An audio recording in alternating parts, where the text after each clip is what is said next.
Well, hello, everyone. Thank you so much for joining me. Really do appreciate your time. Could have chosen to be anywhere, but we are going to be talking about one of the most misleading phrases in true crime. They passed a polygraph. We've seen it in other missing children's cases time and time again. A parent or caregiver takes the test, passes it, and then the public relaxes, only for the truth to come out later, proving in a court of law that they were guilty. Passing a polygraph does not mean innocence. It means you were calm enough to fool the machine. And we're going to talk about all of that on the other side of this. Buckle up. Let's go. How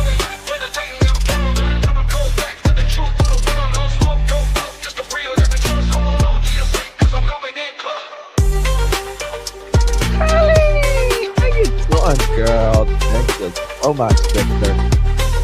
How's Lloyd doing, baby? Better tighten them pearls, dropping cold facts. Got the truth for the world, no smoke, no fluff. Just the real that we trust. Hold on to your seat, cause I'm coming in clutch.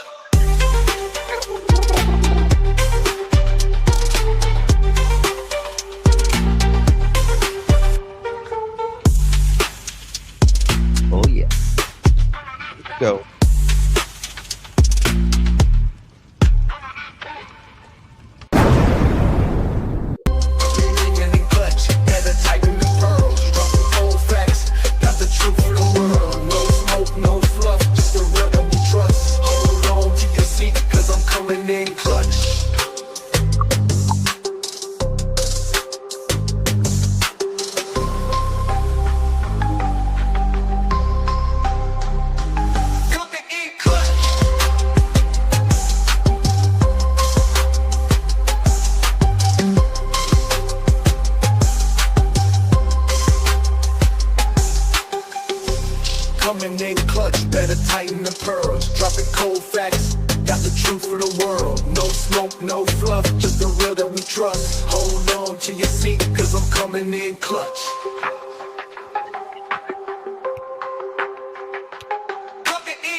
Well, hello, everyone. Thank you so much for joining me.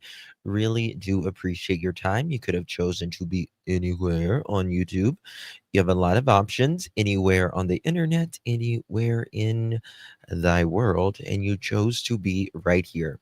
I know your time is very valuable, and I do appreciate you spending some time with me. Today is September 17th. 2025. It is currently 7:34 p.m. on the East Coast of the United States. Darlings, I feel amazing. I went today. I got a shot in my tuchus and I got a steroid shot. And let me tell you something. I feel like our boy zooming at maximum capacity level.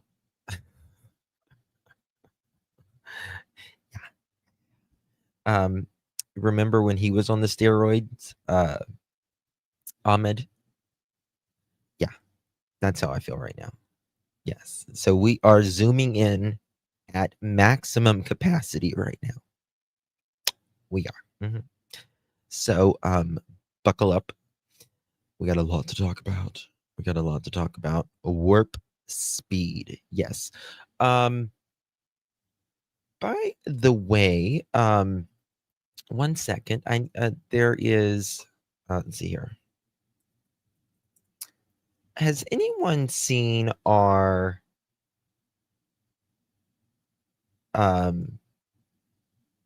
1 second here? He sent me an Audible book the other day. I haven't seen him since. I can't think of his name right now. Pardon me. I'm so sorry. I can't think of his name right now. He sent me an Audible book the other day. I wanted to thank him for that. I haven't seen him since. Uber. Uber. Yes, Uber. Uber Boober. Thank you, Uber, for that audiobook. I do appreciate you. Guys, for several days, I felt like I was not long for the world. I felt so bad.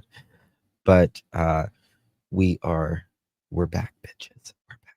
And we got a lot to talk about. A lot to talk about. So make sure you hit that thumbs up button. Would greatly appreciate it. Consider sharing the live out for extra bonus points and all that stuff. So, thank you so much, Miss Holly, for gifting a pearl necklace. Really do appreciate you, my dear.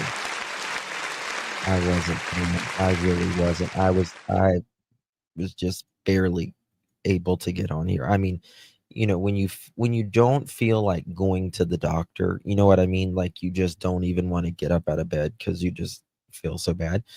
But now we are, like I said, zooming in at maximum capabilities. Mhm. I love when he says that. I think it's so funny. If you received that, make sure you thank our dear Holly. And Holly, thank you so very much for that. Hope, how's your hubby doing, honey? Thank you. Always late. We love you and are so happy you are on the mend. Yes, thank you so much. Always appreciate you, my dear. Good to see you. Thank you so much for your support, my love. Truly, truly. So with Jack and Lily's case, it's been a little bleak lately. At least it has, I feel like, for the community, because after we got this report and it says that, now let's make it clear, I expected Malaya's mother to pass, the polygraph, Malaya's boyfriend to pass, all of them, right? They are way, uh, thank you, Daphne. They all weren't involved in this, right? But just because someone passes or multiple people pass a polygraph does not mean anything. Daniel says something that, in my opinion, kind of tells me a lot. It was a question one of the interviewers asked him about when he was taking the polygraph and how polygraphs work, and all that. So just because someone passes a polygraph doesn't mean you shouldn't put your eggs all in one basket. And that's the thing to me that is very uh disheartening for me with the RCMP, because I've always said, well, you guys say RCMP, they say, well, they passed a polygraph. Okay. But they're also saying they're not out here. They're not out here, right? Meaning they're not in this area. They're not in the area where they searched and searched and searched multiple times. And they're saying that, what is it? They are not, they don't expect them to be taken with anybody, like nobody took them. But Daphne had a live earlier. Guys, make sure you drop Daphne's channel. Daphne's going to start doing some lives. I'm so happy for her. We're going to hopefully do some lives together as well. By the way, and all of that. So, that being said, this is just not good enough, RCMP. And listen, I have always supported law enforcement. I understand it's easier to say than it is to do. I get it, especially for us out here. But your duty to the community, to your citizens, to the children, in this case, is to find answers. Is to find answers. The only thing you're saying is that it's not. But if they're not out there in that area, if there wasn't taken, and if they passed their polygraph, what else is there? What else is there? And Daphne was making a good point earlier about something Malaya said. And it was, I can't remember what day it was. I'll pull it up here momentarily. Something that was asked. And she called in. Why did it take until 2 a.m. Saturday? Remember, they went missing Friday. 2 a.m. Saturday morning to tell the RCMP about Malaya's ex, Lilly and Jack's father. Wouldn't that info be important enough to be said sooner? Right? Oh my God, Kelly, that is wow. Thank you so much, Kelly. Wow. Thank you, Miss Kelly. I don't know what to say when you guys do that. Thank you so very, very, very much, my dear. You're gonna make me cry. Thank you so much, Kelly. That's so, so generous of you. You are so kind to me, my dear. I appreciate you more than you ever know, truly. Thank you so much. I've truly just been a little disheartened the last few days because I just didn't feel good. I couldn't go live. I just stretching it, and I appreciate that more than you know, Kelly. And if you received one of those, make sure you give our girl Kelly a big, big thank you. Again, very, very generous, my dear. Appreciate that so, so very much, Miss Kelly. Again, I don't know what else to say when someone does that. Thank you so very, very much, honey. Truly. Robin, thank you so much, honey. Appreciate you very much for renewing your membership. Thank you, God. It's very kind of you. Very kind. Truly. Truly. Thank you so much. And thank you so much, Robin, for renewing. I do appreciate you very, very, very much, honey. Every single one of you. I love every single one of you that watch me tremendously, really. I don't ever understand creators that says, I don't give a fuck if you watch me or not. Well, I don't care. Don't watch me. I just think that is so rude for creators to say something like that. I'm like, isn't the goal to have people watch you, not like be turned off against you? You know what I mean? Like, there's enough hate in the world already, right? We're human first. All right. So, what was that? Okay. Gotcha, Daph. Thank you, honey. Did you happen to see what Durwood said in my live chat? I did not. I must have missed that. She had a very, very good live earlier. But this is the thing. Daniel and Malaya, where are they at? What the hell are they doing? These babies are somewhere. They're somewhere. And you can't just say, well, we don't know. We don't know. We don't know. Did Cody get a DUI the night the kids went missing? Not that I'm aware of. Nope. I don't know. I've never heard that one. Never heard that one. Not once. Never heard it. And it just seems like Malaya and Daniel and Edgar and KK and Don and Candace, they're just living their life. None of them are doing a damn thing. Have you noticed that? Don't rock the boat, right? They don't want to rock the boat. No news is good news, seems like. They're just living their life, doing whatever. Most of us couldn't function, wouldn't want to go on. Love you too, Jen. Thank you, darling.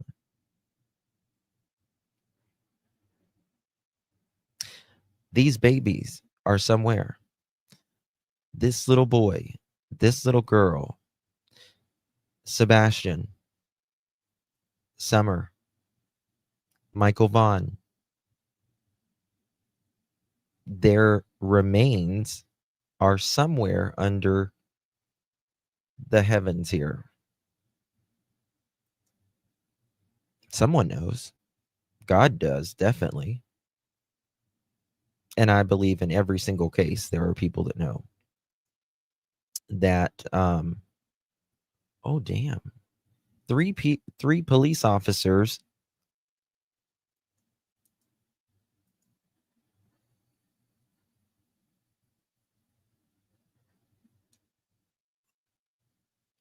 Did y'all hear this? I just got some breaking stuff in. Did y'all hear this? There is 3 police officers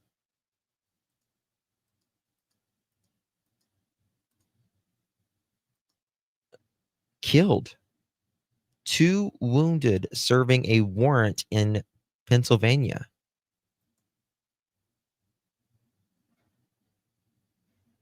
That's crazy. That is crazy. Oh my God, I'll have to look into that here in a little bit. 3 killed, 2 in the hospital. I don't know. People's lost their minds. They've lost their ever-loving minds. Lost their ever-loving minds. All right. So let's get on it. Oh, that would be good, Daft. Yeah, if you could send that. So we need answers, RCMP. We need answers, Sumner County. We need answers, Hawkins County. We need answers, Fruitland, Idaho. And all of that. Now, let's talk about these polygraphs. We're not going to play much of this. I just want to I just want you to remember this part right here that Daniel says, because I think it's very important. Okay, you mentioned you offered to take a polygraph test. Yeah. Did the RCMP take you up on that? Yes, it did. And how did that unfold? That unfolded in my favor. They obviously know I wasn't lying about anything. So they said, "Yeah, Well, they didn't, obviously. great, thank you. Come in Yeah. for a polygraph test." Yeah, it took a little while to set up, and When did you do that test? I don't know the exact date, but that would be at least 3 weeks ago, probably.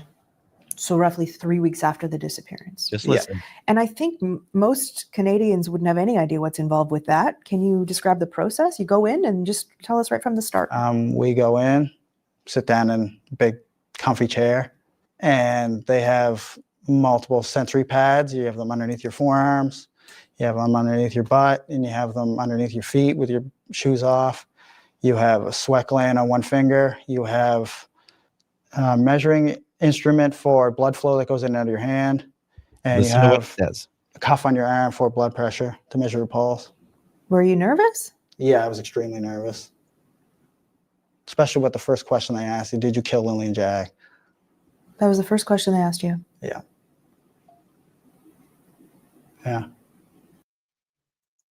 Right there. Were you nervous? Yes. Yes.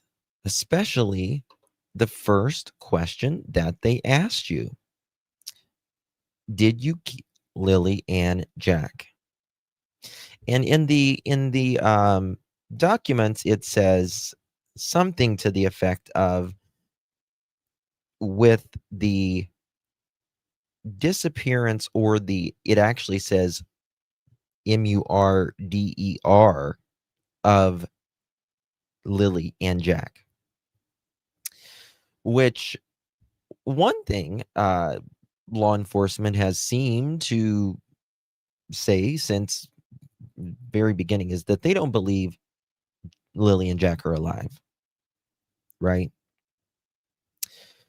Now, to MURDER someone, they would to me, they would have to know something happened, I would think, in my opinion. Much better, Belinda. Thank you, honey. So much better. Because there's a difference in a child and children missing than there is an actual MURDER, right? That's a big difference. Big difference. And let's just not forget.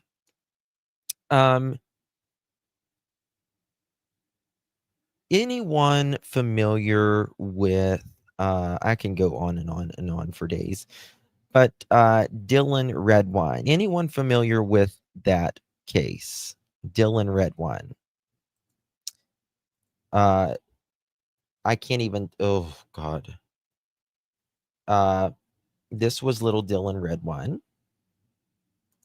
right here.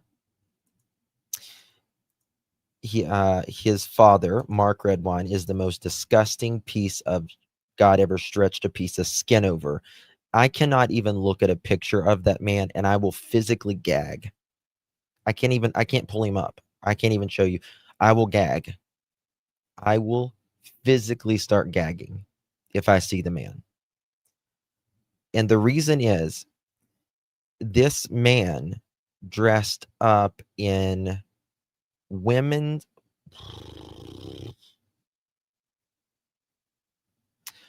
clothing. That's one thing. That's whatever. Float your boat for that.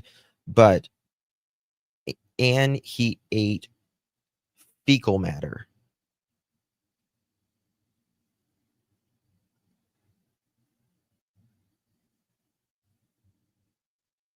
Sick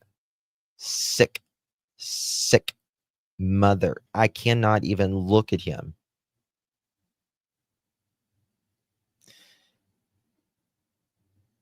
Dylan, he wanted Dylan to come to his house. And he had just gotten there from, Dylan didn't want to go there. And his mom was trying to get a hold of him and all that. I'll gag if I see the man, because there's pictures out there and yes, he wore diapers. What the fuck is wrong with these people, yo? I can't, y'all. I can't.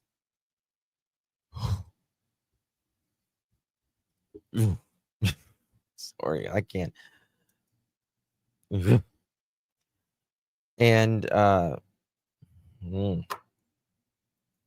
just cannot get those fucking pictures out of my head. I cannot. Anyway, you can see Dylan Redwine's mother and father on Dr. Phil. He passed polygraphs. He passed the polygraphs. It is, Sharon. Yes, 1,000% beyond yummy as I eat supper. I'm so sorry, Tina. This is probably I'm so sorry. He passed polygraphs. His name is Mark Redwine.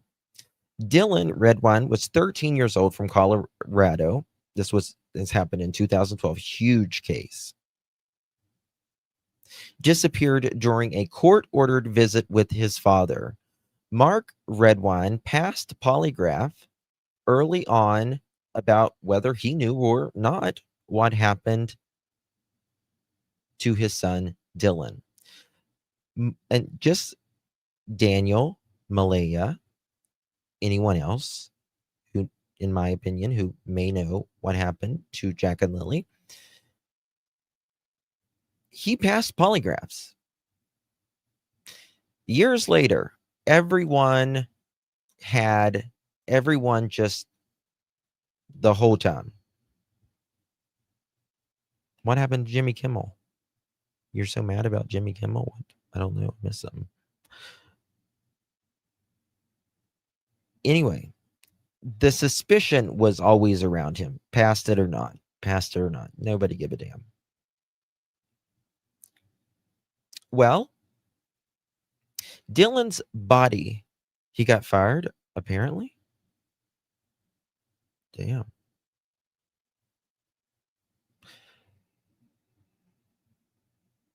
Anyway, years later, few years later, several years later, they found Dylan's remains. Dylan's remains was found in the Colorado mountains, and that is when the disturbing photos came to light. In 2021, Mark Redwine was convicted of second-degree unaliving and child abuse, resulting in death. So imagine passing a polygraph while your child's remains are hidden, and he's the one that did it. That's how meaningless the machines can be. Doesn't always mean that they are. There's another case. There's several cases, actually. There's serial unalivers too, right? Gary Ridgway, he passed polygraphs. The Boston Strangler passed polygraphs. Richard Miller, he was the one that was the FBI agent turned into a Soviet spy. All of these passed polygraphs, right? Did I say the Green River kill? What's his name? Gary Ridgway, I think it is. I think that was his name. The only thing that, getting back to Daniel, he says that he was extremely nervous during the polygraphs, right? Polygraphs measure stress, not truth. Calm liars can pass. Also, stressed liars can pass. Parents and caregivers with detached personalities, or they simply are determined to hide the truth, often beat the machine. Courts in Canada, the US, and most countries obviously won't allow polygraphs in the court because they are so unreliable. So when investigators or the RCMP says they passed a polygraph, that doesn't mean innocence.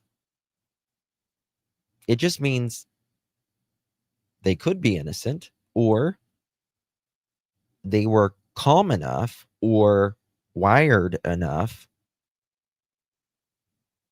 to fool the machine. That's all it means. That's it. And Daniel says, again, right there, because they got to have your baseline. They got to have your baseline. And I've done live streams of speaking about how to beat a polygraph. You either stay really wired the entire time, really, really wired, or zen. One or the other. And Daniel says You have a this. sweat underneath your butt, and you have them underneath your feet with your shoes off. You have a sweat gland on one finger. You have a measuring instrument for blood flow that goes in and out of your hand. And you have a cuff on your arm for blood pressure to measure your pulse. Were you nervous? Yeah, I was extremely nervous. Especially with the first question they asked you, did you kill Lilly and Jack? You are what you That was the first question they asked you. Yeah. Yes. Yeah. What went through your mind when someone's asking you that question? Hold So on. did you kill Lilly and Jack? I was Hold extreme. on. A cuff on your arm for blood pressure It says to right measure here. your pulse. Were you nervous? Yeah, I was extremely nervous. Were you nervous? I was extremely nervous. Especially with the first question they asked you, did you kill Lilly and Jack? Especially with the first question that you asked, did you kill Lilly and Jack? Now, I would not be nervous if I knew I didn't do something. Right? I knew I would not be nervous if I knew I didn't. Well, you can take, yes, you can take Valium. You can also make sure you constantly rev up yourself the entire time, or you calm yourself down the entire time. Right? So it can go either way. Someone who was Anne. Oh goodness, that's crazy.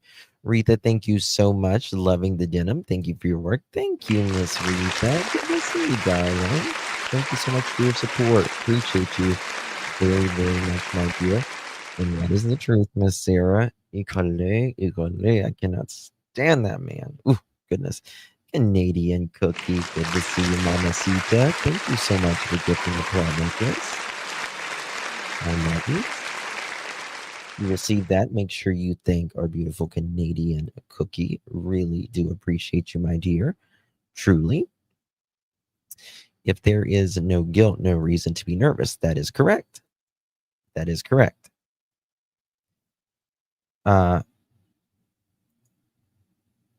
Yes. Yes. That is true, Noah. Yep. Mark Wash. Yep. Indeed. Indeed. So I always found that to be very interesting. Now let's go over some things. Let's go over some things here, shall we? And the question is, Malaya knew. Now, listen, do I understand Malaya speaking about, Lilly and Jack's biological father? Of course. Of course. I understand, her mentioning the biological father. I don't understand her calling at 2 a.m. on Saturday morning and then mentioning him. That is why did it take until 2 a.m. Saturday morning to tell the RCMP about her ex, Lilly and Jack's father? Wouldn't that info be important enough to say it sooner? That should be one of the first things that Malaya would have said. Hi, I'm the child's mother. This is my boyfriend. We share a kid together. Her name is Meadow. Jack and Lily's dad doesn't live with us. They haven't had anything to do with this for 2 years. However, he lives at this place, right? Why was it such a hurry Saturday? Why was it such a hurry Saturday to have Malaya say? Now, Malaya is Daphne in here? From what I remember, Malaya said that, help me out, chat, something to the effect of she thought the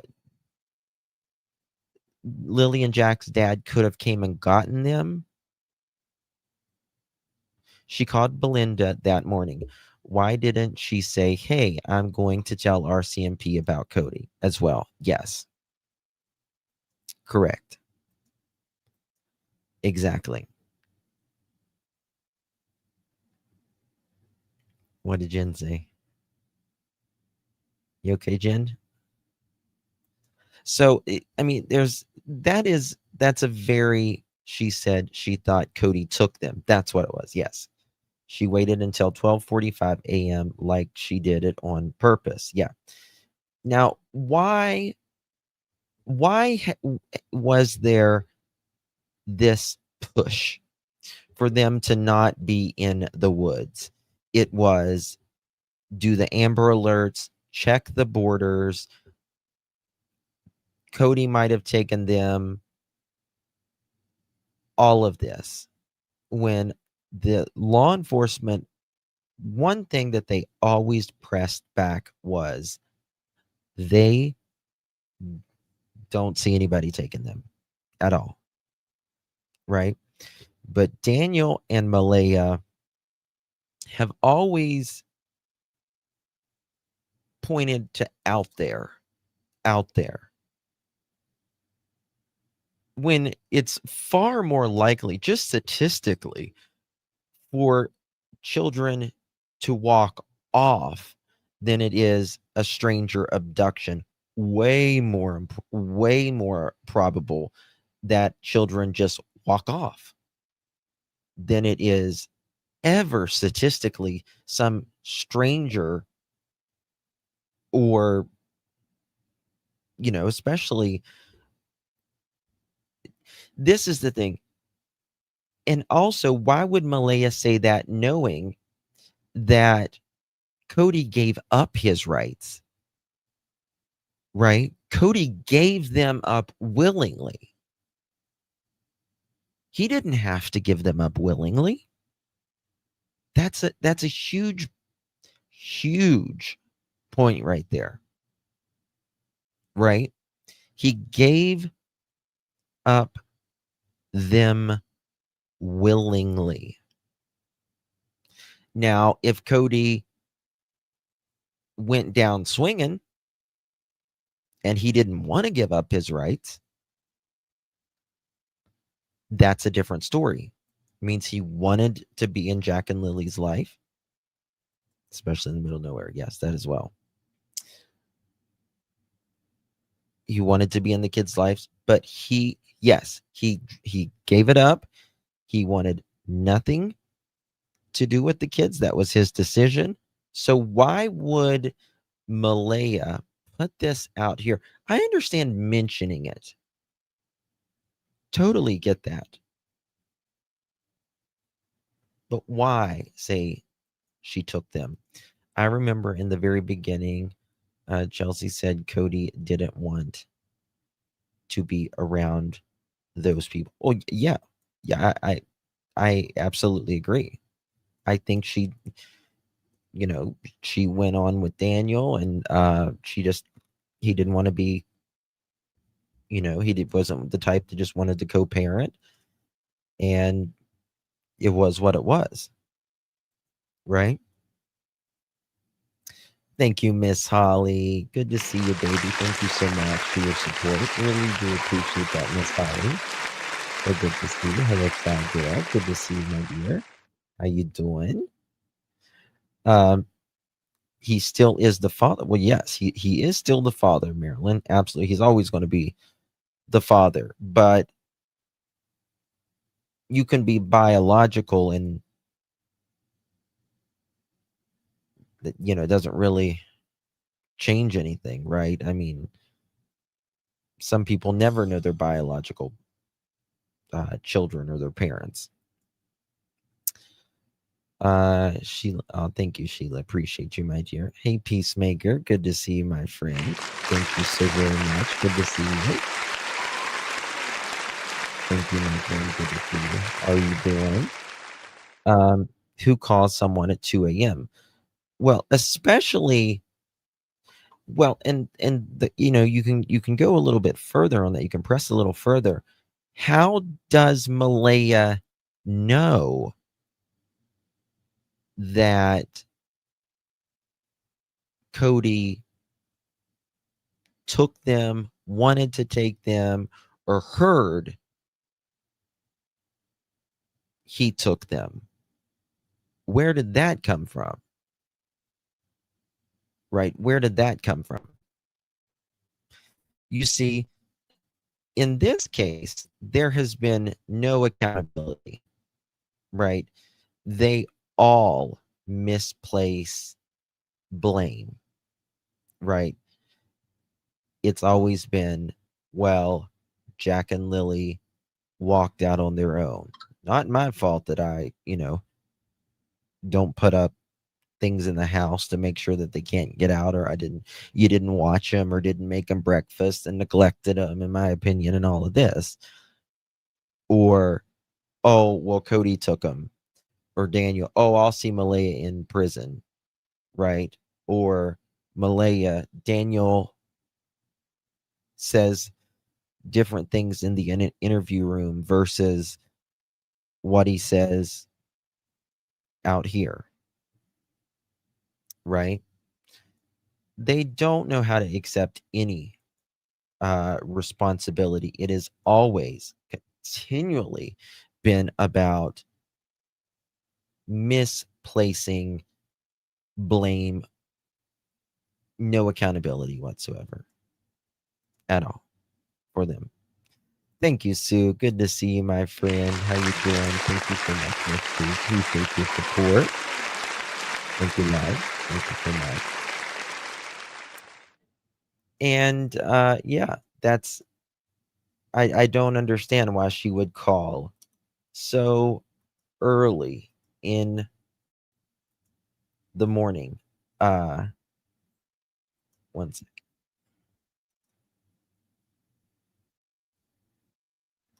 One second. There we go. Okay. So yeah, that's something that she's done. Moving on here. Some things that I wanted to show you guys. And we got going to talk about some things. What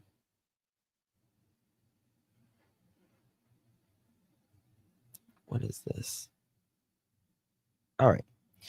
So, guys, make sure you hit that thumbs up. Would greatly appreciate it. Daniel and Miss Jayne, they have been answering some questions. How about that? Jayne continually feeling sorry for herself. You could tell she felt sorry for herself whenever she was when she was doing those interviews. She would cry and she would be like, oh, woe is me, woe is me, woe is me. She threatened to leave her step grandchildren's Facebook group earlier because people disagreed with her, I guess. So the policy is, Jayne, it's not an airport. That's the policy. You don't have to say you're leaving if you leave. That is an attention grab, man. FBI, open up! RCMP, open up. That's what that is, right? Do these people even have lawyers? Good question. Someone wrote, it seems Daniel is in the group as an active member, active enough. He tells people to shut the up. So he is reading and openly responding to folks. Is there something, a burning question you'd like to ask him? Write it in the poll below and just maybe he will answer it. And Daniel says here, I'll answer a few questions here. There's something redacted. I don't know why, but it says Lilly and Jack would very often take food to eat anytime to snack on, but it was very odd that morning they didn't. Often, this is Daniel speaking, often not just in the morning, but any time of the day, they'd pull a chair up to the counter and took food out of the counter and took food taken from the fridge or yogurt cups taken and eaten. As I said above, no food was removed, which is extremely odd, Daniel says. No chairs moved. Explanation point. Explanation point. The hardest thing to swallow is I heard Jack rustling in the kitchen. When Lilly poked her head in, but as I said, nothing misplaced except one item which was brought to investigators' attention by me, meaning Daniel. Oh, yes. And by the way, Callie, shut the up. That is what Daniel said. By the way, Daniel, you shut the entire up. How about that? How about that? At the very best, you piece of inconsiderate garbage, at the very best, these children were neglected. So, round of applause for you and Malaya. You dog crap, both of you. Yeah, well, they couldn't put down their crack rock quick enough. That, that's just them though, right? They couldn't put down their, just the way it is. Just the way it is. Sad. Very sad. Promise. How's the babies? Thank you so much. Good to see you. I miss you and the pearls. I'm just so busy back working full time and taking care of my baby. I catch with streams when I can. Love and miss y'all. Love you too, Promise. So proud of you and the little one. And hopefully the family life is good. Thank you so much, my dear. So good to see you. I'm telling you, it changes everything, doesn't it? Like when you have kids, it changes. It really does. It's crazier too. Welcome. Daniel thinks he's so hard. That's why he used the kids, allegedly caused he'd rather use kids instead. Yes. Yeah. Yeah. He likes to do those things behind closed doors, in my opinion. Right. Right.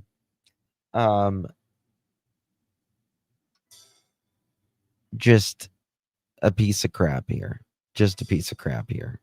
Talking to some woman this way.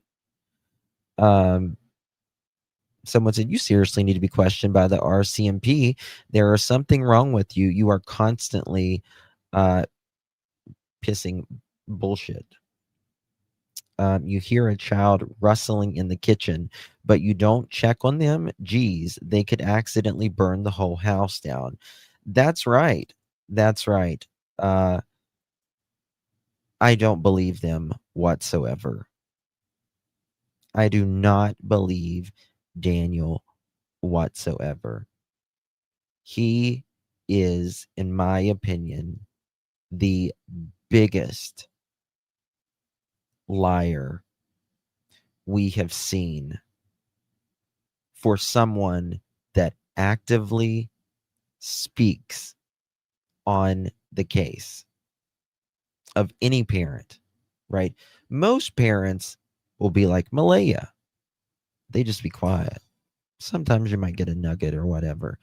Daniel, he is just far removed from that. He can't help it. He can't help it.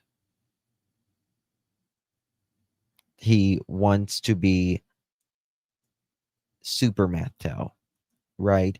And while the pipe is hot, he gets on here and he thinks people believe him.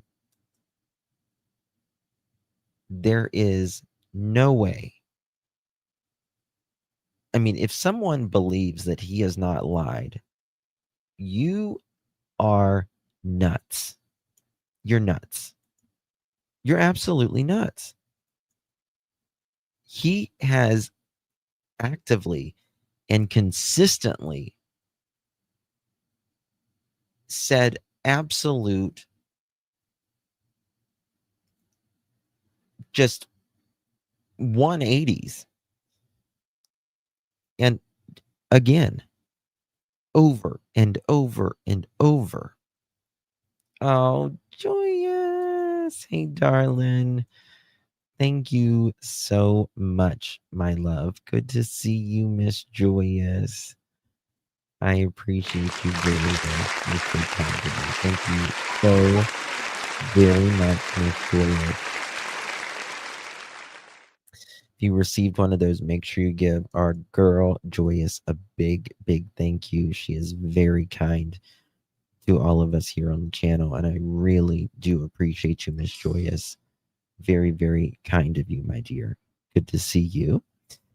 And this just doesn't sit right with me, right? Thank you again, Joyous. This just doesn't sit right with me. These children were supposedly put to bed. Remember, they were out of school for 2 days. 2 days. That being said, when we go back to the documents, Malaya says Thursday, whenever the kids didn't go to school that day, that she gets up and makes them breakfast and puts, I think she says, puts on some cartoons or something on. But this day, Friday, none of that. You're just you hear Jack in there rustling through the kitchen, and one thing Daniel says is missing or whatever. Y'all didn't check on them for hours. There was probably not a lot of food in the house. And he is, remember, he's 4 years old. He's 4 years old. And the kid is in there hungry, apparently. If you hear him in there going through the cabinets. So you're saying, Daniel, that he left hungry? Malaya. He's already hungry, which means he needs calories. He needs caloric intake. How far is he going to go being hungry? And it wet, rainy, and cool.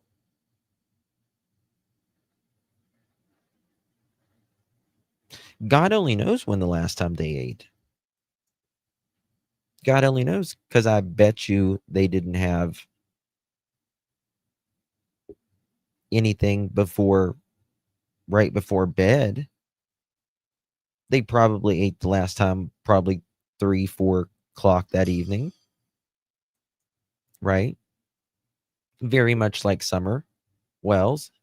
God only knows she didn't go to bed with any food. Next morning, Candace, they went to Sonic and they got some drinks, but that's it. Absolutely. Absolutely, Mama Angie. 1,000%. Absolutely. Sassy Cat is late. OMG. Sassy Cat is late. Sassy Cat to the office, please. You're being paged. Sassy Cat to the office, please. You're being paged. We need a late slip for Sassy Cat. Good to see you, my dear. I just got home from work and then Zumba. How that, Susie? Good for you, darling. B says, but people are still trying to get that rattle while the head's still pretty. What does that mean? I don't know what that means. BA didn't get that one. That one right past me. Moving on here. Moving on. Here, someone noticed something, and I thought this was interesting.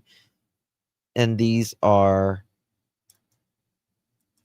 these are from the documents, and I didn't notice this, and I think the RCMP, I don't know if they even noticed this, to be honest with you, because it's surprising me that they. But anyway, someone wrote, coincidence, 2 days apart, but at the very precise time of 9:09 p.m., May 2nd, went to bed. I still remember that I sat on the bed. I gave Malaya a hug and everything. And then I literally passed out cold because I was so tired from searching all day. I fell asleep at 9:09. Who the hell says they go to sleep at 9:09? How specific, Daniel? Nobody says, oh, I went to bed at 9:09. Nobody.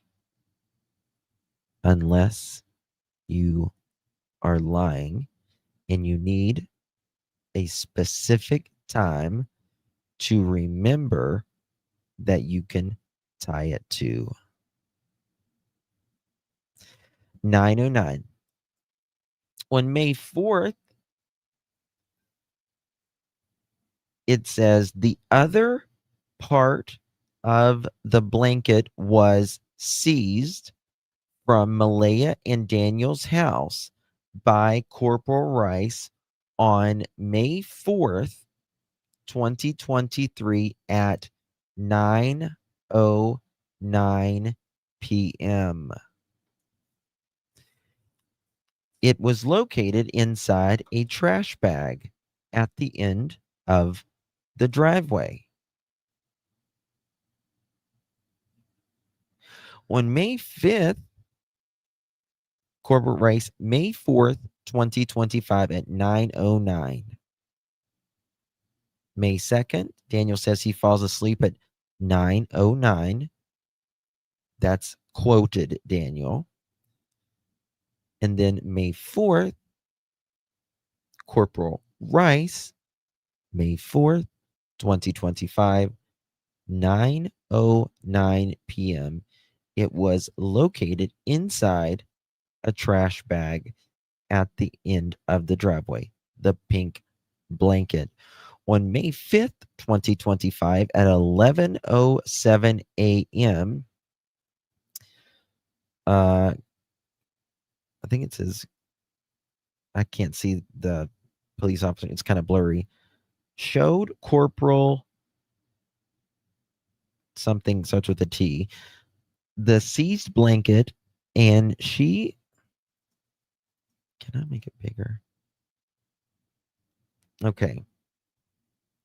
And she compared it with the image of the blanket seized from the residence.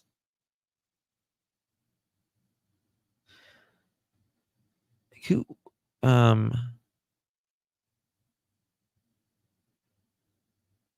do they mean from the trash? She, or the actual residence, she believed they were pieces of the same blanket. After Corporal TICH something checked to confirm it was the same blanket. She drove to the location where the blanket was seized. She confirmed it was exactly 1 kilometer from Jack and Lily's residence. Huh. What a coincidence, Daniel and Malaya. Isn't it? The time is a coincidence that you guys, you uttered Daniel, and 1 kilometer, the blanket that you guys had up in a window, you said, and then you say a door, and there was a pink blanket in Jack and Lily's room. Again, the children that went missing's room, and then a couple days later, I mean, the RCMP, guys, y'all got to know this. RCMP, you've got to know this. Hello. It's gone a couple days later. And then on the 4th, right, there's this trash. It's supposedly in the trash. But one of the family members is saying that it's on the porch, which I don't get. How is it on the porch? One of them saying it's on the porch. One of it's saying that it's in the trash. And then a piece of it is 1 kilometer away. Down the way Daniel's dad lives, down that road. Right, Daniel? But you don't know how it got there. You don't know, right, Daniel? Got it. Too many cooks in the kitchen, and one had no idea what the other one is doing. New, fresh-eyed investigation. Hands yelling. Yeah, bingo. Bingo, Kelly. Yes, 1,000%. 1,000%. Is Josephine here? Hello, Lisa. Good to see you. Oh, Lisa. I am so sorry, honey. Course. So sorry you lost Roger. Keep you in our prayers, darling.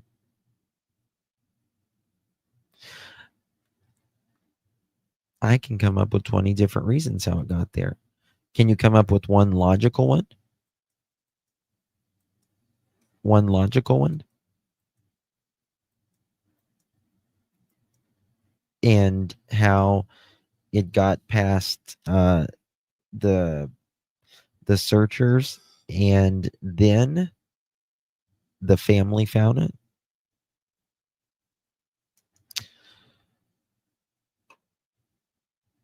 Hang in there, Lisa. I guess he's saying that's a piece torn off it. Yes.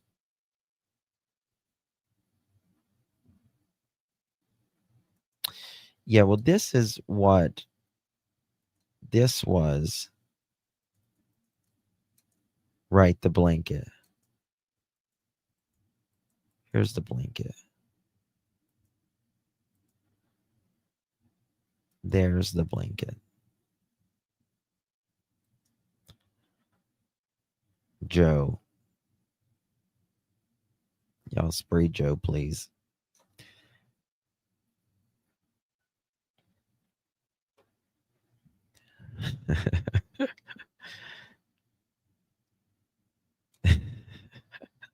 You're so funny. Kenny Cookie, definitely a mess. Yep. Yep, there it is. Right. Pink blanket. I think we need to go back to that conversation about them talking about that blanket. I really, really, really think we need to go back to that. Something is very, very wrong here.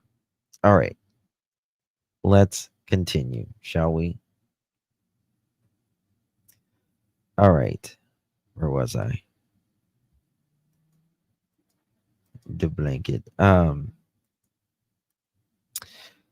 So there is some more things that came out.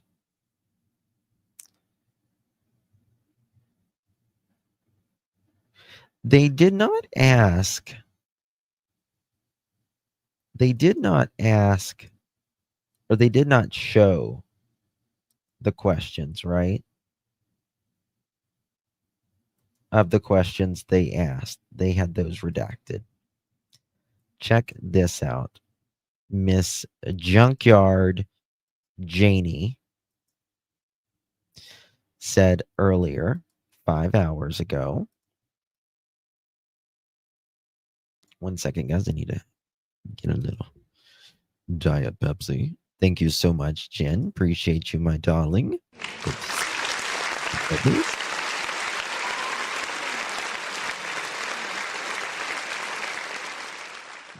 I have never seen a blanket showed up 1 kilometer away. The biggest liar says he put it in the trash a week ago. And it just is on a 4-wheeler path, while Jayne, Justin, and Daniel says they were out, in that area, which I find very interesting.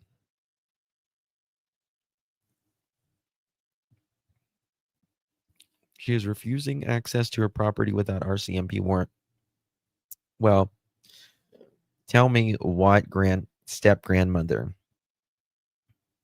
this is Friday or Saturday, says,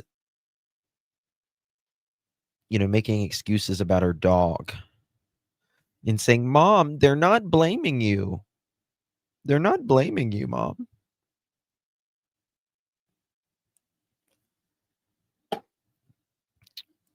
Someone seemed a little paranoid, if you ask me. RCMP, open up.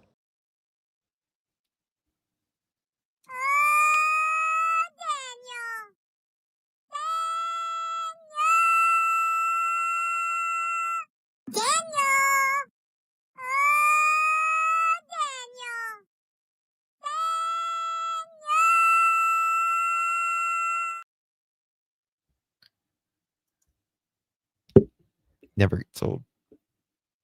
Never gets old. Daniel.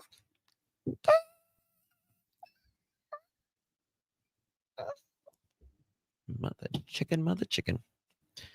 Has Jayne ever said she misses those babies? No, she couldn't stand Lily's, screaming.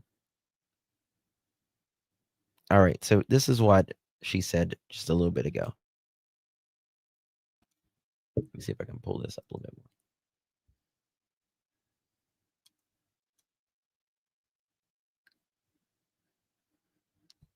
more. All right, here we go.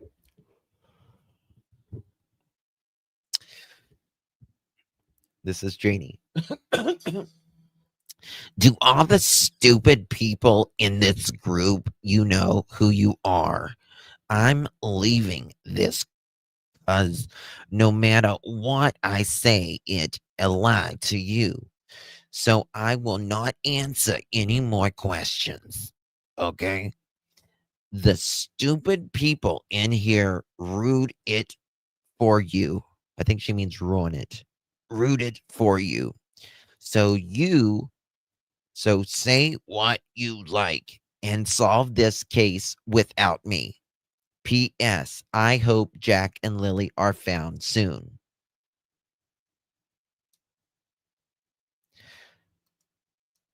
Okay.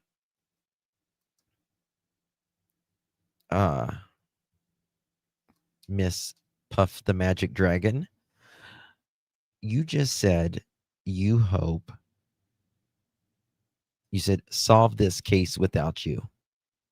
listen, you have been doing nothing other than saying how innocent you are.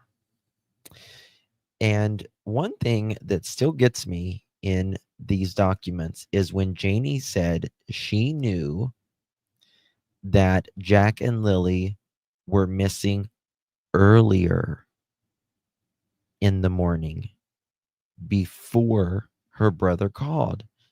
And then she changes it. She changes it. Right? Why, Jayne? Getting that timeline fixed up, girl?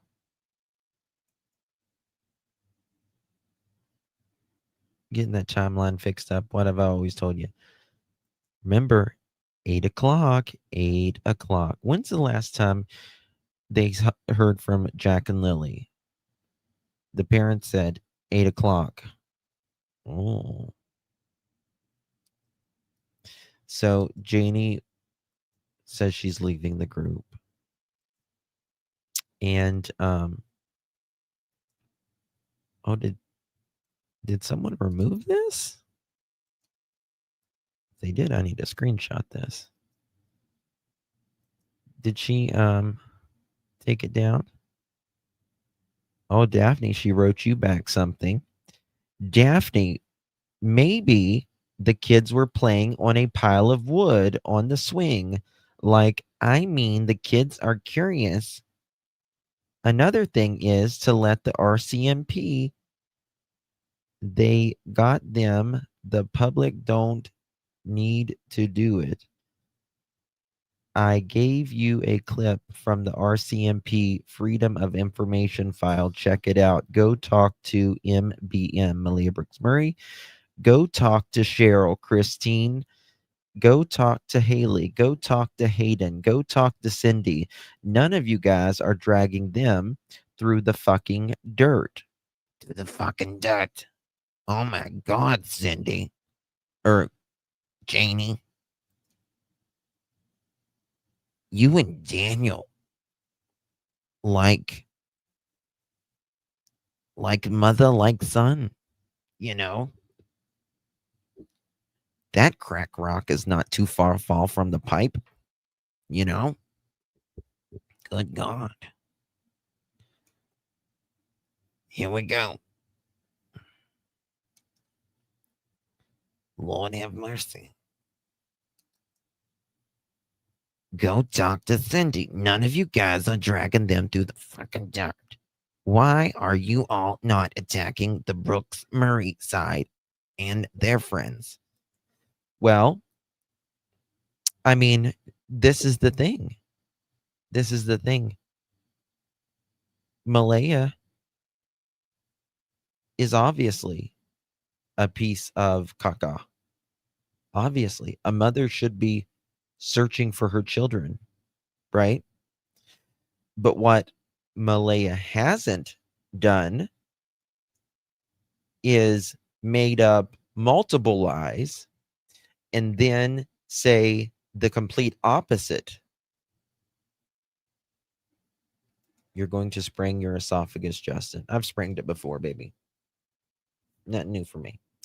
I can imagine Jayne with 2 cigarettes in her mouth and her tea and yeah. Yeah. And then she says here, Lori, you tell me what you guys think I was doing.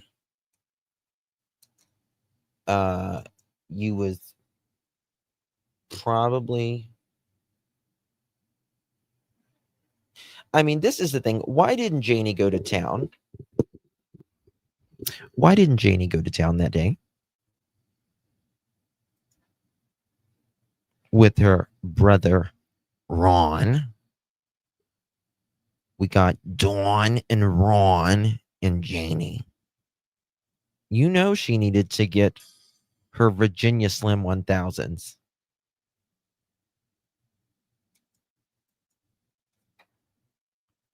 Maybe she had the diarrheas. I doubt it. She's very defensive. You're right, Patriot Girl. Very defensive. What was she talking to you about there?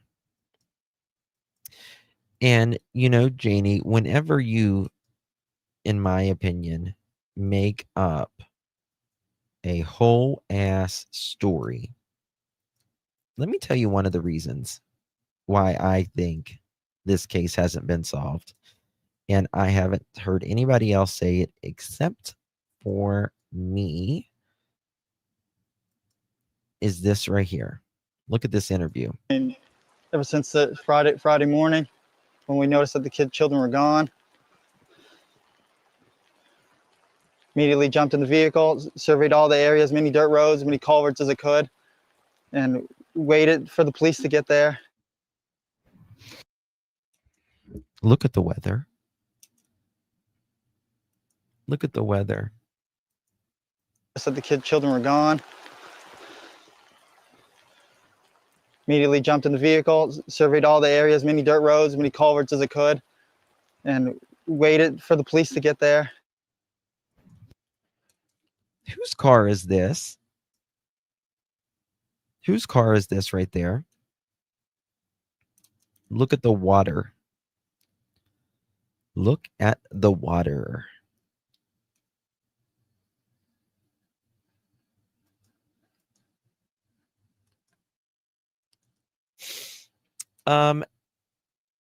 This I do believe actually is a cut. I thought it was just, well, he still has it right here, but it's not as prominent. And look at it here. And I think when you scratch your face, it takes longer to heal up.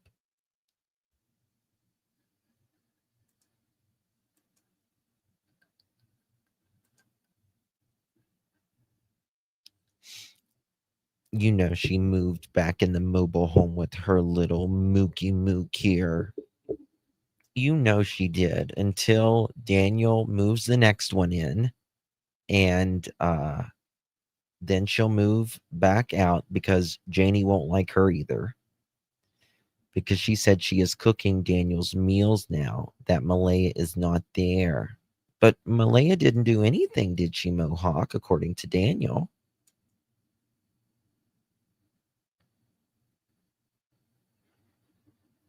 Thank you, Retha.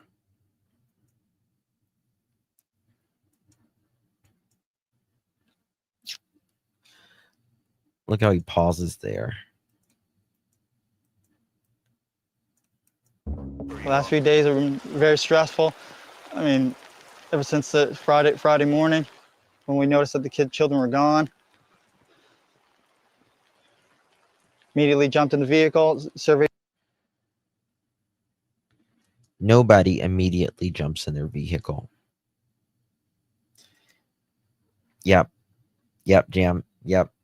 Thank you so much, my dear. Appreciate you. I was going to mention, yep. You got it, Jam. Why does he say the kids' children were gone like he caught himself? He is really searching for his words here. One thing a parent or a caregiver or someone they love, when they lived through it, they do not need to search for words. Parents, caregivers, someone you love, they're not lacking words ever. Yeah, you don't say immediately jumped in. You can see the wheels spinning. The last few days have been very stressful. The last few days have been very stressful. Sure. I mean, ever since the Friday morning. Ever since Friday morning. When we noticed that the children were gone. When we noticed the kids' children were gone. Now watch this. Watch I mean, ever since Friday morning watch. when we noticed that the children were gone, 1, 2, 3, 4. immediately jumped in the vehicle, surveyed all the areas, many dirt roads, many culverts as I could, and waited for the police to get there. But Daniel says that he waited quite some time searching for those kids, searching for Jack and Lilly, right? I'm not saying surveyed either. No. Mm-mm. You're looking, you're searching. You're not surveying, right?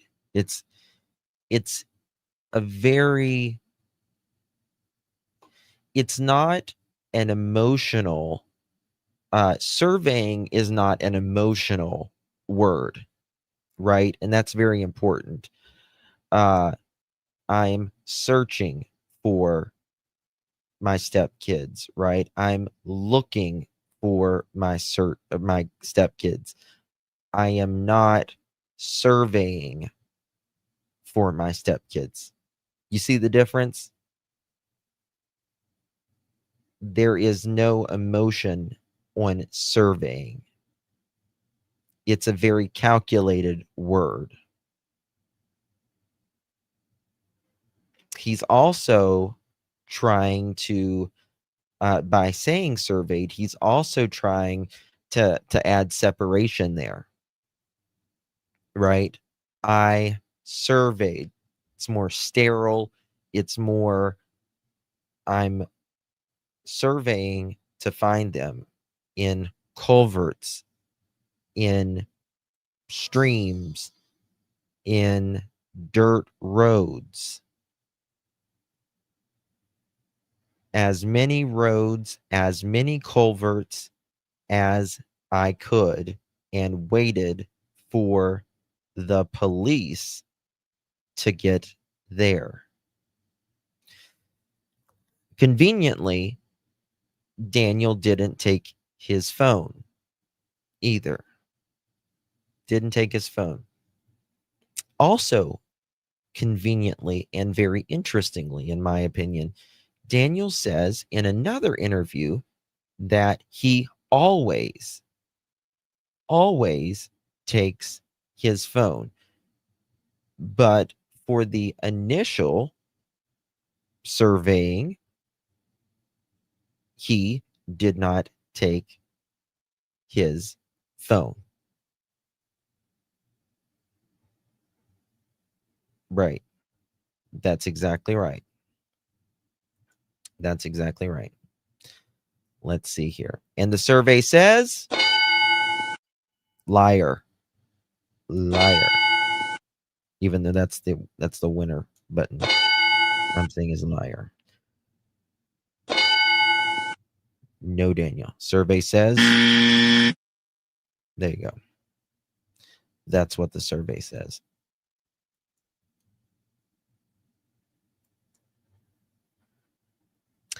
Surveyed all the areas. Does this look like this is, you see, this is the first time Daniel is in front of the camera.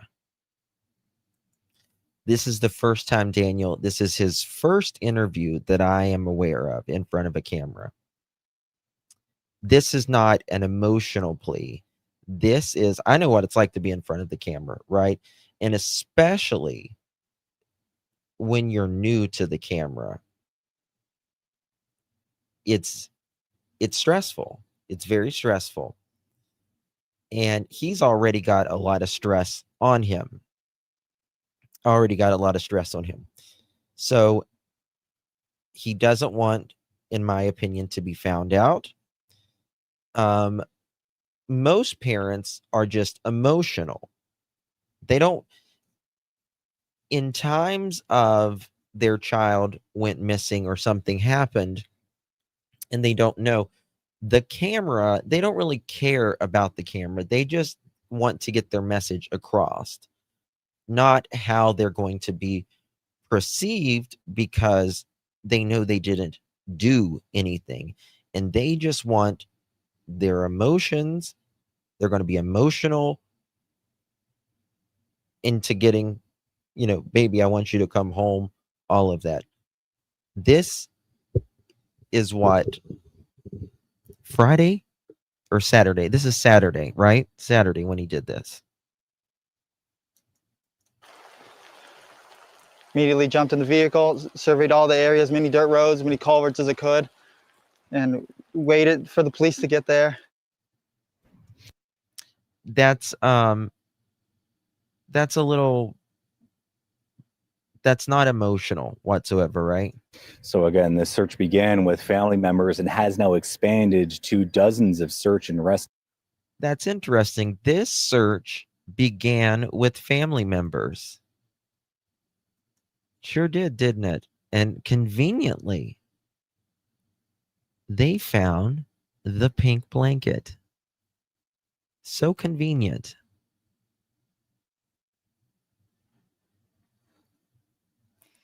But this is the first time I ever noticed that leak saying the last few days before he catches himself.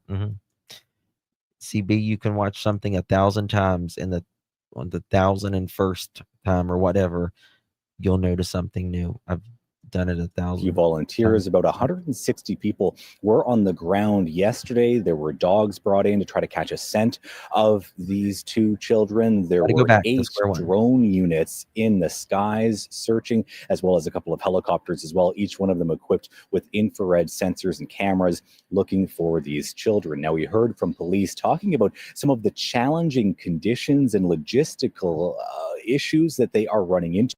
Oh, Sam, not only did he call his friends, he went to go get them. I don't remember if that was Saturday or Sunday, but he went to go get them as well. Drove to town to get them, which I find interesting. His friends couldn't get to him?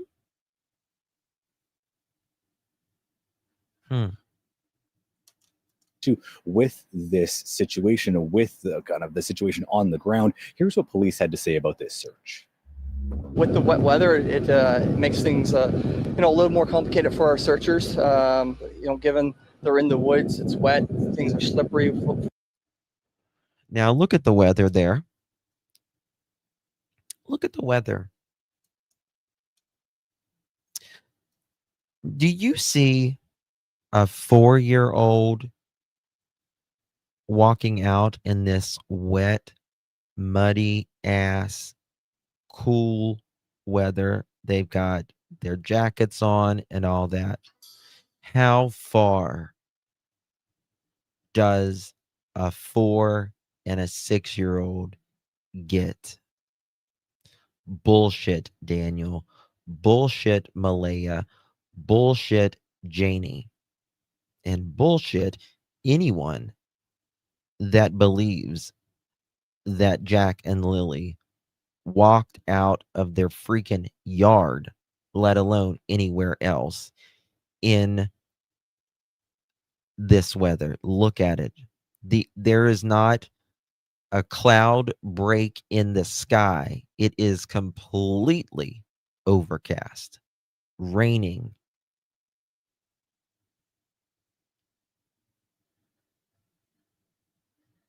No way. No way. Look at that weather. Look behind him. And if it's rainy like this, Daniel, looking in those culverts and stuff, you're going to need a flashlight. You're definitely going to need a flashlight. It's dark there.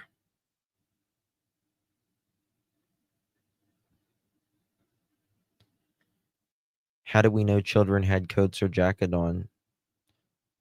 Well, I mean, Jack, we don't even know if he had pants on. because they said he might have just had a diaper on.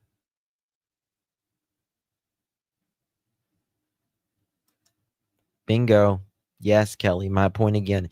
How can he be looking in culverts with his flashlight on his phone when he didn't have his phone? He left it at home. New eyes. Bingo. Bingo.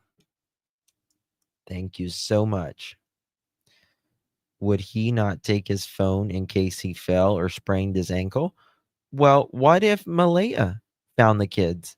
What if he found the kids? What if law enforcement needed to get a hold of him? What if he got hurt?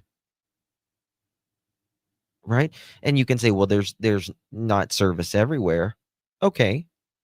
But there's service some places, and your flashlight still works, regardless of whether you have service or not. Your phone is a lifeline. It is your lifeline during this time. But remember, Daniel wants us to know that he didn't have to do this. He says he did this. He could have slipped on a rock. Don't forget, he says he was up to the water, up to his waist. Where is the water up to your waist around here? Where?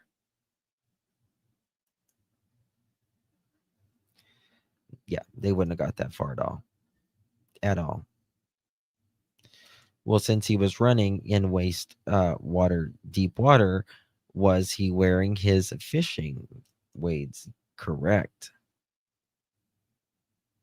Correct. Exactly.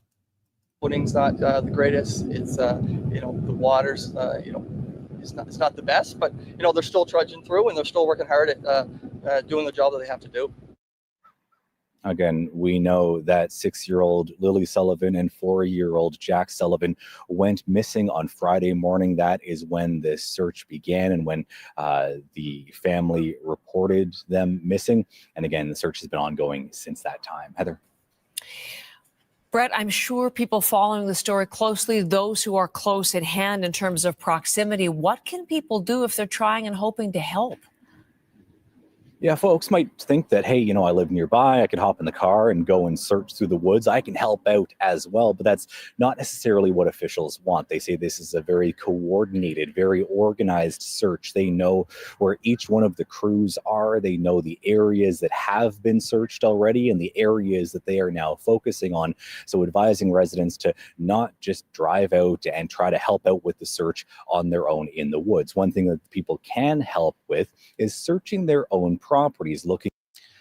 Patrol Girl, I'm sorry, I missed this earlier. I'm so sorry, darling. Thank you so much. I do appreciate you. Thank you so much, my dear. Really, really do appreciate you. Jayne says right here in chat, by the way, up here, she says, where was it? Anyway, she says, if the RCMP thought there was a need to bring in cadaver dogs, they would have already done so. Daniel has already asked. He even asked when he did the interview, do you people listen to a missing case? Not, do you people listen? It's a missing case, not a criminal case. If the RCMP want to bring in the dogs, tell them, I got nothing to hide. He'll bring as many as you like. Jayne, actually, I've got text from Daniel that says that they did bring in cadaver dogs and it cost like $1 million or something. But also, you said it right here, Jayne. Get to see Meadow. I already asked CPS about seeing Meadow, and that's all they say to me is due to the criminal investigations. They said that Daniel would give visitations first, and then they would look into giving me visitations. So I have not seen Meadow yet. All they say to me is due to the criminal investigations. They said that Daniel would give visitations first, and then they would look into giving me visitations. Oh, due to the criminal investigations. You say it twice. Huh. Do you not listen, Jayne? Do you not listen to your own words? They are telling you a criminal case. Exactly, Deborah. Exactly. Exactly, Mama Angie.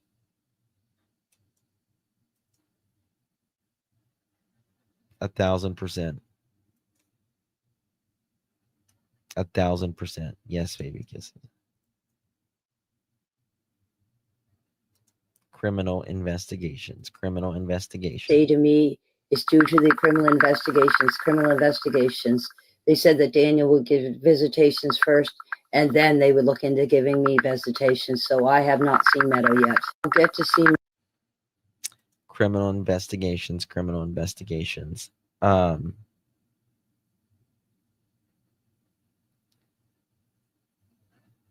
It's amazing to me that these people they go hard for Daniel and lying Jayne. What does she say here? I will let the investigators and RCMP and SAR and dogs on my property, but no outsiders. And well, you don't really got much of a choice if they got a warrant. And you're going to ask me why no outsiders? Because if anything happens, I can get into trouble. So investigators say no. I love how they always put it on the investigators. That's so cute. Jayne. Bless your heart.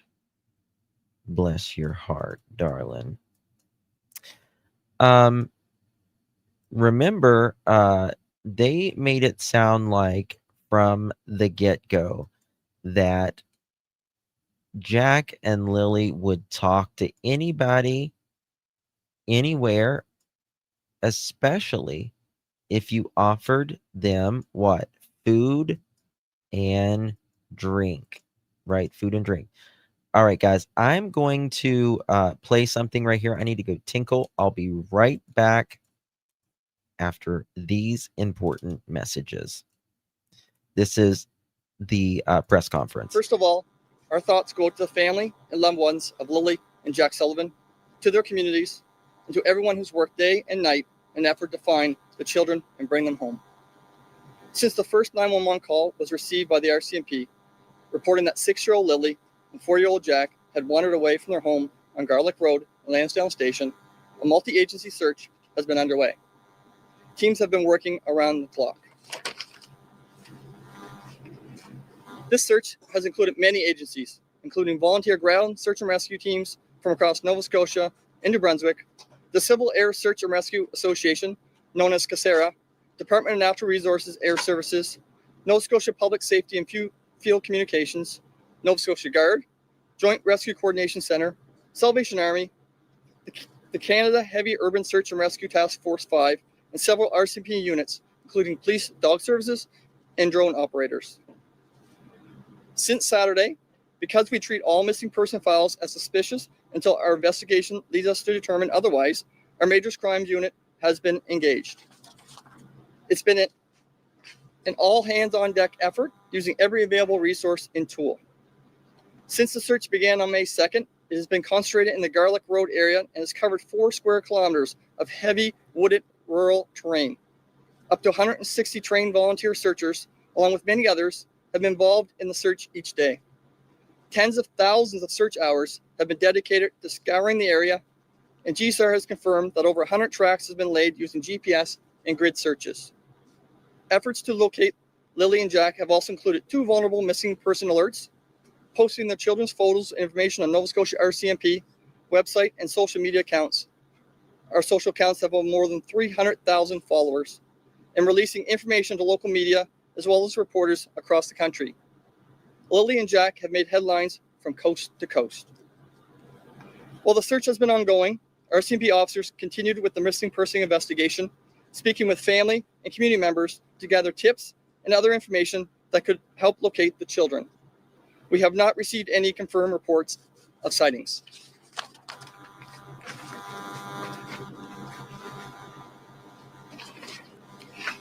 Lilly and Jack's family has been provided with regular updates on the search and on the missing person investigation.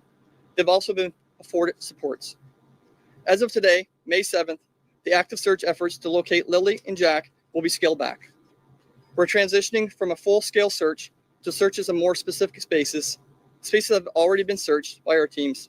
We want to circle back to increase the probability that all clues have been found. And when transitioning from an active search to a scaled-back search, the probability of survival is taken into consideration. I want to assure you that our missing persons investigation continues. We're not packing up, and we're not giving up. Our investigation is broad, and it won't end until we know where Lilly and Jack are and can bring them home. Okay, We'll are you going to do that, investigate. RCMP? Are you going to do that, RCMP? Are you going to do that till they're home? Robert and MCCA-MON. A buzz to it. I don't like it. So major crime became involved very early in the investigation. We're able to bring in some specialized knowledge and skill sets, and we help with the information management and decision making. As we scale back, as we've identified, there are certain areas that are going to be relooked at that could contain a confined area perhaps, and maybe need some more specialized search areas. But I'll leave that to the search crews to expand on. And we're going to continue pursuing any leads or information that comes in, and the stuff that we do have.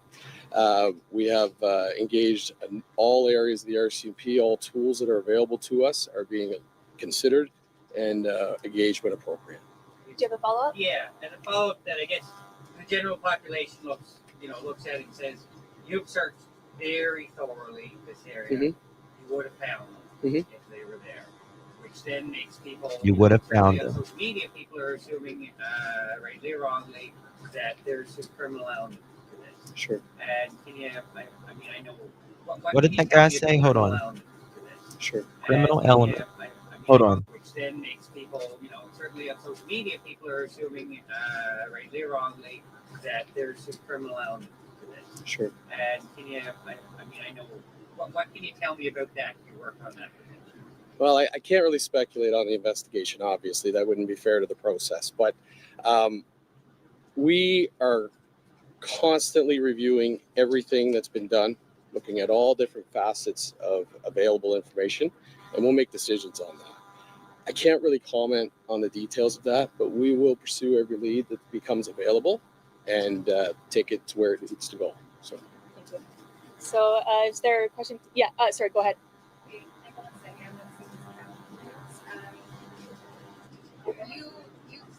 first said it wasn't suspicious. You think the kids just wandered off. You first said it wasn't suspicious, that you think the case they just wandered off. Now you're saying every missing person's Now you're saying every missing person's case is considered suspicious. Is it still suspicious? Are there any suspects here? Again, I'm not going to comment on the details of the investigation, but I will comment when somebody goes missing and we become engaged as any police officer, not just major crime, we will look at all the details and make considerations on the information we have, right? When it comes to a missing person, we have to automatically consider those, are there people that have different charter implications and things like that? So we will automatically start to consider what evidence is pointing us towards a suspicious in nature. Again, I can't comment more than that, but every missing person case, we would approach it from the same process. A methodical collection and review of information with decisions based on that. And the family has said they believe it's abduction or they suspect it's abduction. Are there now any clues or anything leading you to think that might be possible? If we had any information that led that way and we felt that we could provide anything with the public, we would have done that. We would have got that information out. We're working very closely with the family and we will pursue every avenue. But again, I'm not going to make any specific comments, but anything that would point towards that, we would immediately take steps to address things that need to be addressed. Why did they immediately, all of them, say that they think that someone took them? Malay is calling at 2 a.m. 2 a.m. in the morning. Very interesting indeed. So when was this? This was the 7th. This came out today. The Walrus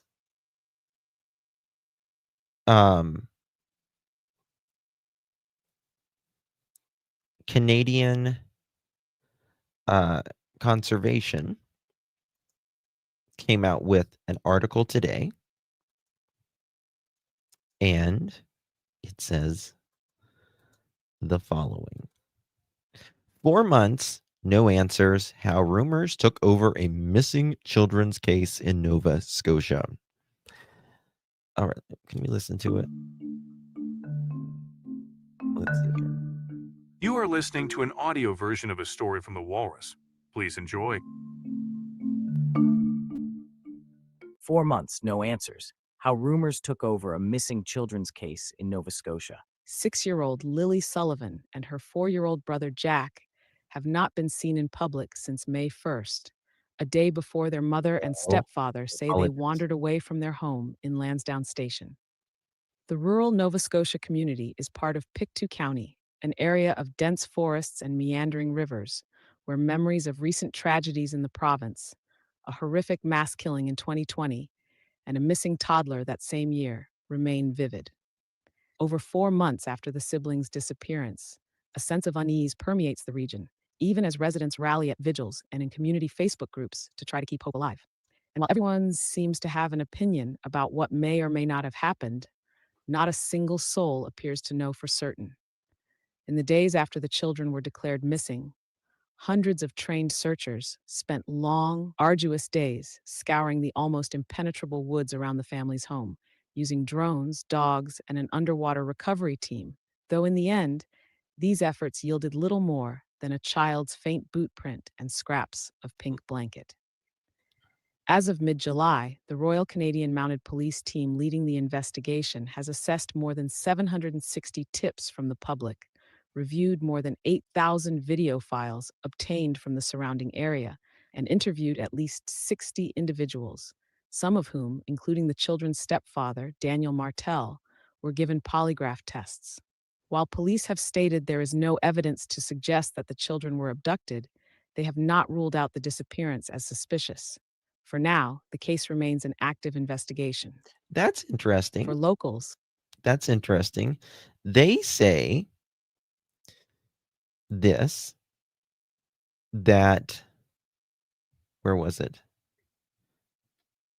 While police have stated there are no evidence to suggest that the children were abducted, they have not ruled out the disappearance as suspicious. For now, the case remains an active investigation.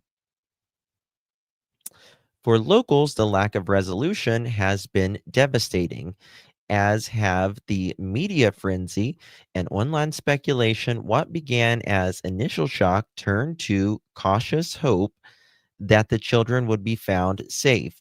But as the days passed, hope began to waver, and ever more elaborate theories about the disappearance started to circulate. In the intervening months, a number of social media spaces and true crime websites have blown up with wild and often lurid stories. Many of the accusations are directed at Lilly and Jack's family as online sleuths. Phrase every word uttered by relatives of evidence of guilt and offer outlandish theories about what they might have done. Some of them have been outlandish, I gotta say. Blatant baby, I am feeling so much better. Thank God. So much better. Thank you.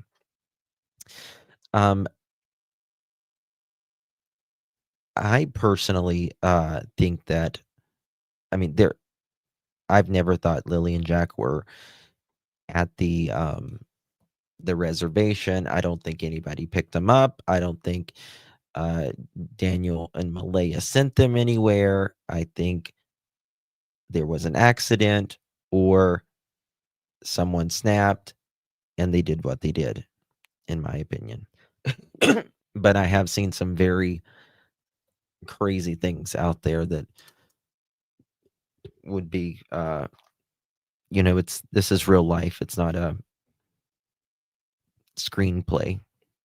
In theory, police can keep rumors at bay by keeping the public informed, but communicating openly can be risky when a missing persons case is still active. Quote, law enforcement always has more evidence than they'll share with the public, end quote, says Michelle Genus, a associate professor in criminology at the University of Louisiana in Lafayette. They want to hold back on information for one thing that they can't yet prove, and they don't want to tip off any potential persons of interest. So they change their behavior if they're watching them closely, end quote. You hear that? You hear that, Daniel, Malaya, Jayne, Janie Brown. Excuse me. Genus is a leading expert in missing persons cases. Her research looks at how the stories of the missing are taken up by the media and how amateur sleuths can help or hinder investigations. She says it's exceedingly rare for a child, let alone two, to simply vanish with no evidence. In an unsolved missing persons case, the lack of answers can be agonizing for the families and of the disappeared, who often blame police for falling short. Well, that's something not what I have seen Daniel or Malaya or Janie do, talking about the police falling short, or anyone falling short. They're just like, quiet as a church mouse. Quiet as a church mouse. Oh, damn. What did you? Okay, here we go. Where was I? In the interview with CTV News, the day after the disappearance, Malaya Brooks Murray, the children's mother, pushed for law enforcement to issue an Amber Alert, which would have notified the public about a child abduction via widespread media broadcast and called for anyone with information to come forward. But the RCMP says there have had no information to suggest an abduction had occurred. They did, however, send out 2 vulnerable persons alerts to the surrounding area on May 2nd and May 3rd. Nevertheless, they're feeling among some that focusing solely on searching for children in the woods instead of treating the disappearance as a possible abduction might have costed investigators valuable time.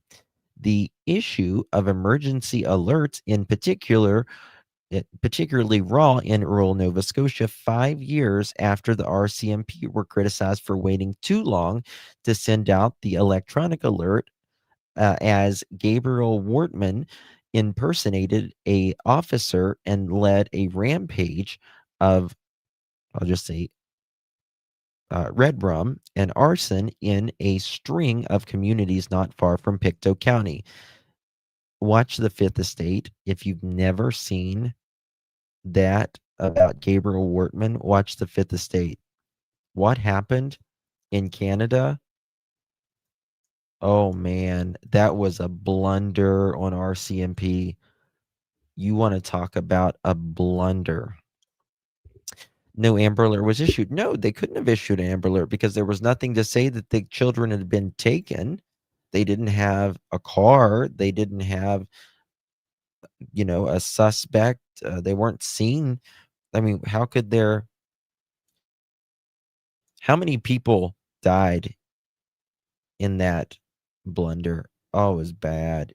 That guy was crazy. When the RCMP in the report for failing to adequately communicate with local residents while the attacks were occurring, Genus said the only things law enforcement can do at this point in Lilly and Jack's investigation is to keep the case in the media in order to solicitate tips and continue their searches. In July, the RCMP Corporal, I'll just say Gil Tremblay, told CBC News that the public needs to be patient, citing the frequency of the RCMP news releases, and they need for police to be cautious about what information is released. As the school year begins, however, and worried parents out their children, it seems clear that the resolution Pictou County needs in order to find peace remains beyond the reach of law enforcement. Frustrations with the police mishandling the missing persons cases in Nova Scotia is nothing new. Also in 2020, just a few weeks after Wortman's rampage, 3-year-old Dylan Eller disappeared from the backyard of his grandmother's home outside, how do you say it? Truro? Is that how you say it? Not far from Pictou County. Dylan's body has never been recovered and the case remains open, although searchers discovered his rubber boots in a nearby river. I will say Dylan's father disputes that. I just want to make that openly, though. Dylan's parents criticized the police for not treating his disappearance as a possible crime and not issuing an Amber Alert.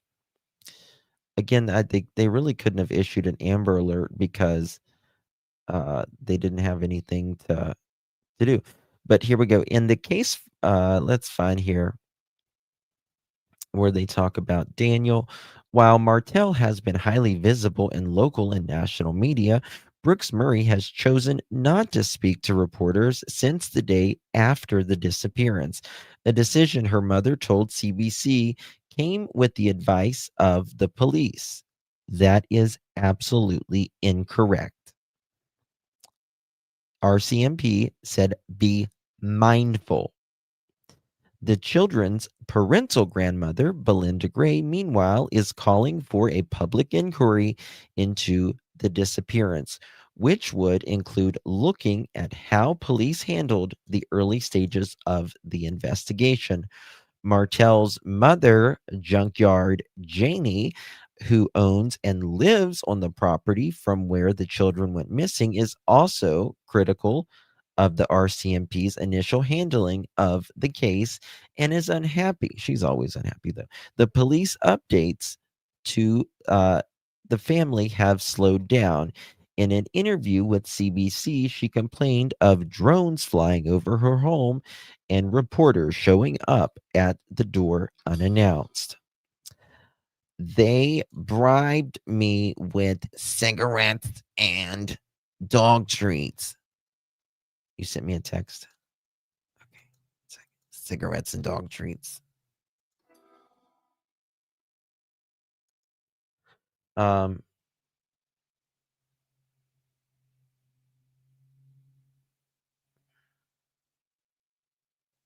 damn. What's that in chat? A brother lives in New Glasgow that kidnapped her girlfriend and locked her. Daniel. See, Cheryl, the person who wrote this in chat, someone just sent this to me.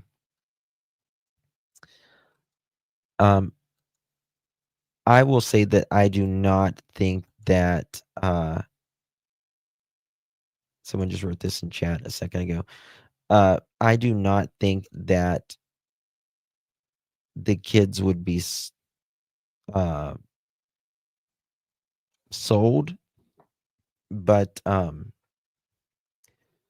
Daniel has how many kids? 3 biological. 3 biological.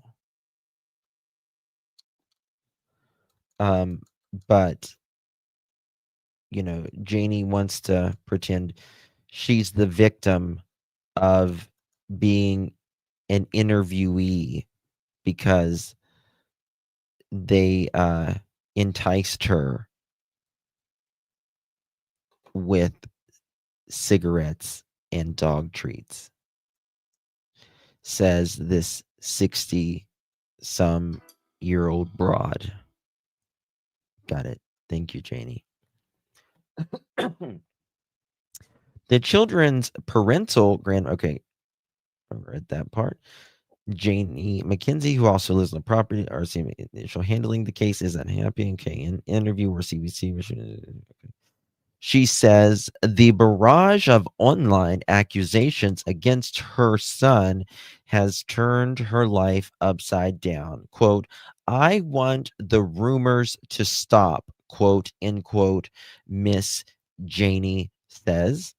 She told the CBC, quote, I just want everything to stop. For me, for the sake of the other children, my grandchildren, they don't deserve this. Nobody is criticizing children. You little pepperoni, Janie. Okay? Nobody is criticizing children. Let's get that straight. Okay? Chill out. She phoned brother to ask what to do. I agree. I think so, in my opinion. Yep. Very weird. Very weird. Let's see what else we got here.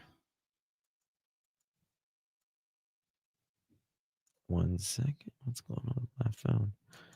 Okay, let's see what else. Read that Daniel had a child with a woman, had to leave the province. 2 with the ex-wife in Meadow. Yes, she said they did it with cigarettes. Cigarettes and pepperoni treats. 1 second, y'all.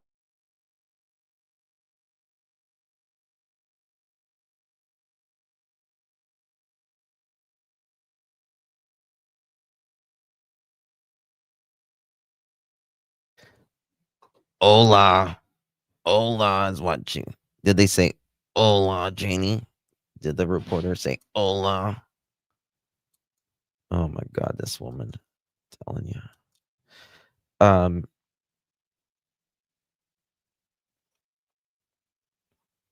If you want to read the rest of it here, I'll give you the link to it. It's got just a few other things in it. Nothing that Janie or them says. But that came out today. And credit goes to the Walrus. And I don't mean Janie when I say Walrus. I mean the actual website, the Walrus. Okay? Did not mean Janie. The Walrus, the Canadians conversation. Okay? Just wanted to make sure everyone knew that. No shade to Janie right there. Okay. Let's see here. Moving on. Moving forward. Ooh, what was that? Okay. I want to see something. We'll get to this in a second, but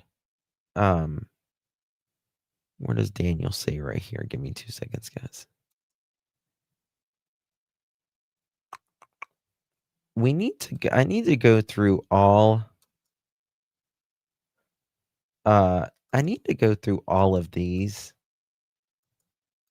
It's going to take so long, God, but I'll do it. And find the things that Daniel has said and see what he has said with the interviews online and then in the reports.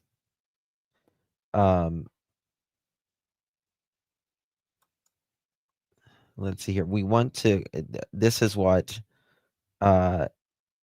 Sergeant McKinnon said with the RCMP.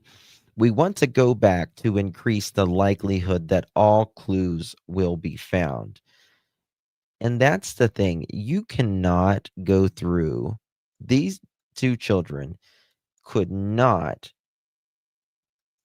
have not left a clue, right? They had to have left something. Is John Lennon here? I don't know. I need to contact Ginger. She's been working so much. I need to contact her.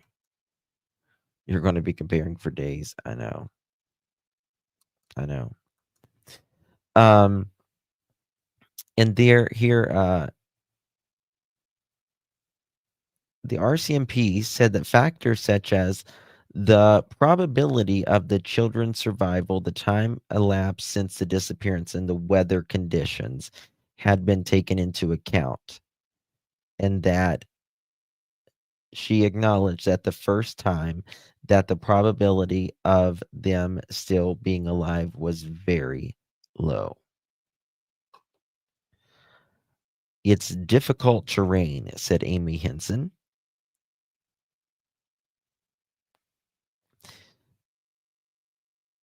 Daniel says here that he's completely exhausted. I'm sure he was, Daniel. I'm sure he was.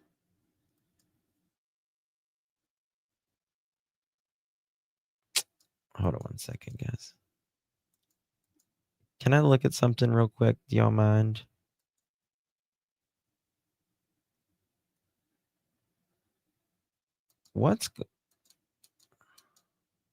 I saw ICU the other. ICU is busy right. Good evening. My name is Colonel Christopher Paris.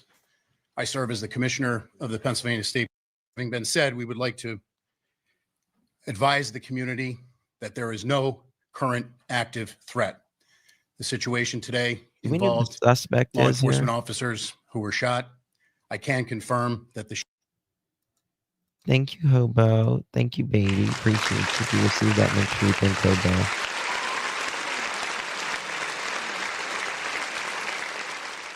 There have been 3 officers unalive. Can you imagine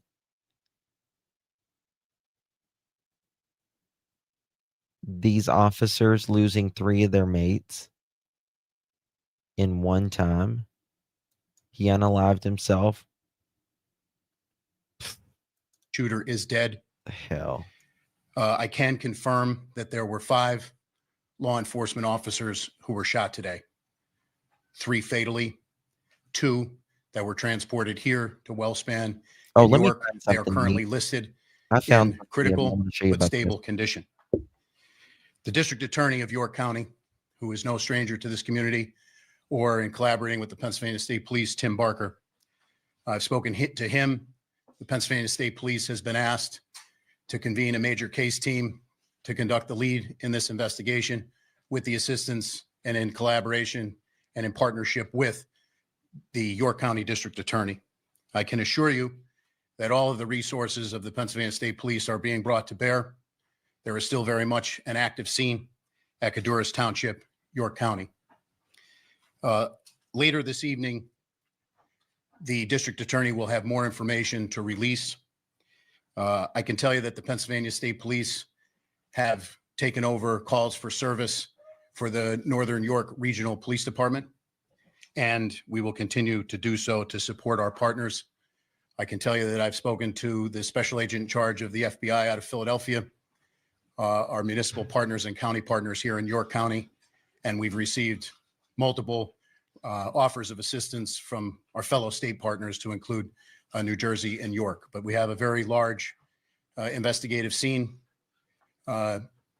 In being here today with our law enforcement family for the second time in 2025, I'd just like to say on a very personal note, our hearts and prayers go out to them, to the families of the deceased, and the families of those officers who were wounded. There are simply no words that I can offer to assuage the grief that this community has experienced and unfortunately will continue to experience. The grief will be unbearable, but we will bear it.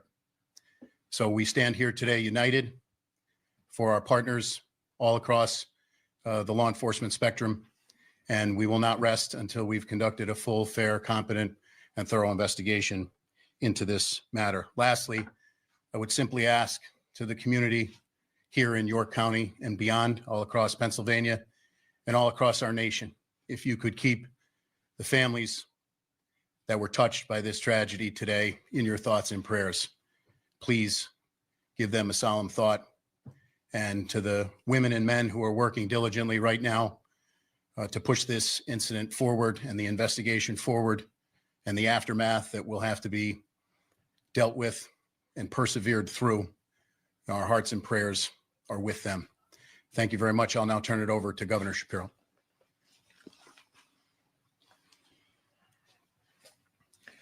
This is an absolutely tragic and devastating day for York County and for the entire Commonwealth of Pennsylvania. We grieve for the loss of life, for 3 precious souls who served this county, served this Commonwealth, and served this country. Sorry, I thought I was unmuted. We continue to pray for the full recovery of Who was those it? who are dealing We with have their wounds. This, of course, is on the heels of just a few months ago. So they were serving a warrant. They were serving a warrant. 3 police officers were unalive, 2 more wounded while serving a warrant in Pennsylvania. The pew-pewer is also dead. Pennsylvania State Police Commissioner Christopher Paris said at a news conference, the 2 wounded officers are in critical but stable condition. Wellspan York Hospital said it was treating 2 people and connecting with the pew-pewing. It happened shortly after 2 p.m. today. Oh, wow. Look at these photos. Oh, wow. Look at this, y'all. Yeah, 3 are dead. 3 families. That is really tragic.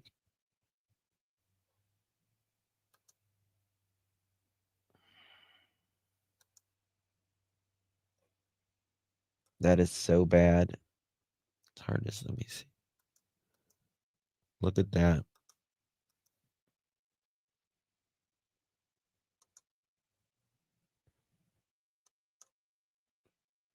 They had a shelter in place.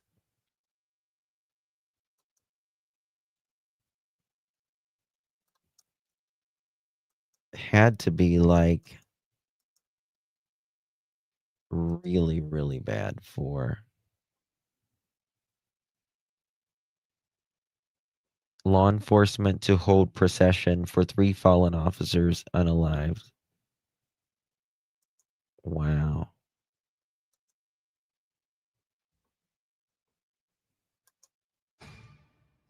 Local police departments are saying multiple officers have been killed, with the Northern York County Regional Police Department.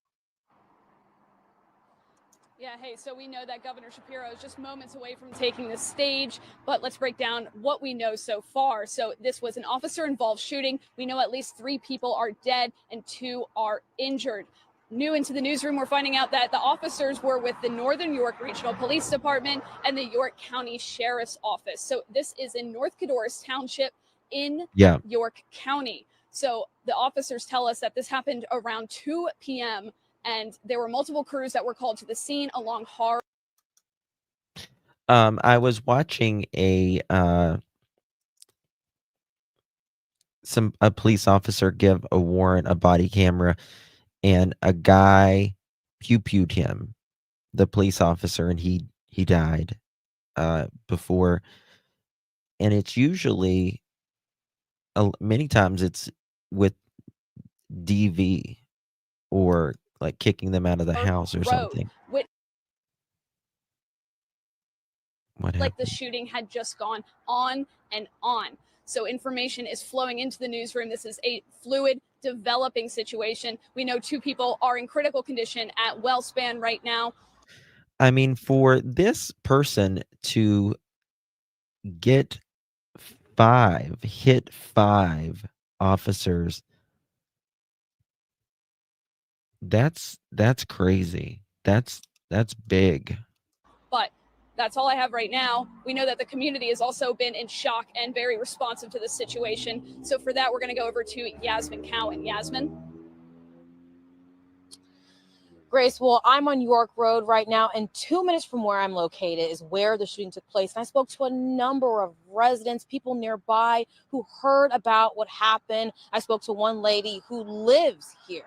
She says this area is typically violent, and usually about once a month she hears about shootings. I also spoke. Wow. Her sons used to go to the Spring Grove School District, and she was just emotional at first because initially she thought it was a school shooting. And when she heard about all this, her just emotions, her condolences were to the officers. But they're not the only people that are expressing how they feel. The Pennsylvania moms who demand action also took to their Facebook page their condolences to those officers as well. Even York City Mayor Michael Helfrich is sending any resources to the agencies and families of the fallen officers if they need anything. Back to you. All right, Yasmin, thanks so much for giving us a feel for what people there are really going through as well. Yeah, it's interesting. And as we're taking a live look here, we do know that Governor Josh Shapiro is expected to speak any moment now, but this is a very fluid situation. We're hearing that several officers have been killed with the Northern York County Regional Police Department. So a lot of new details that we're getting into the newsroom as we speak. All right, once he gets started to speak, we will join in. For now, though. That's really bad, guys. Really, really bad. You just never know. You never know. You grew up in York. York is northern PA, right? Justin, I texted you, stop.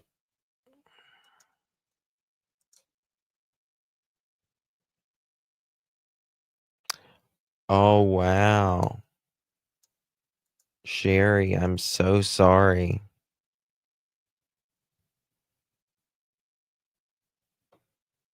So sorry, Sherry.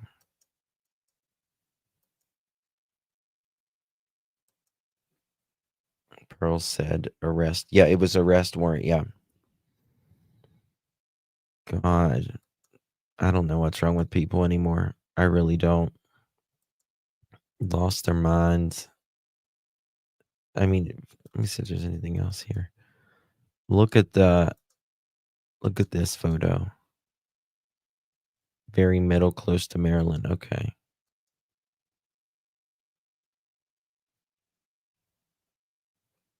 I mean, they was probably expecting Florida man chases childhood friend riding motorcycle, pew pew at him.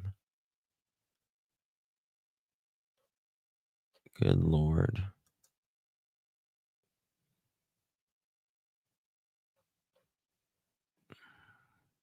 Do we have the name of the suspect that did this?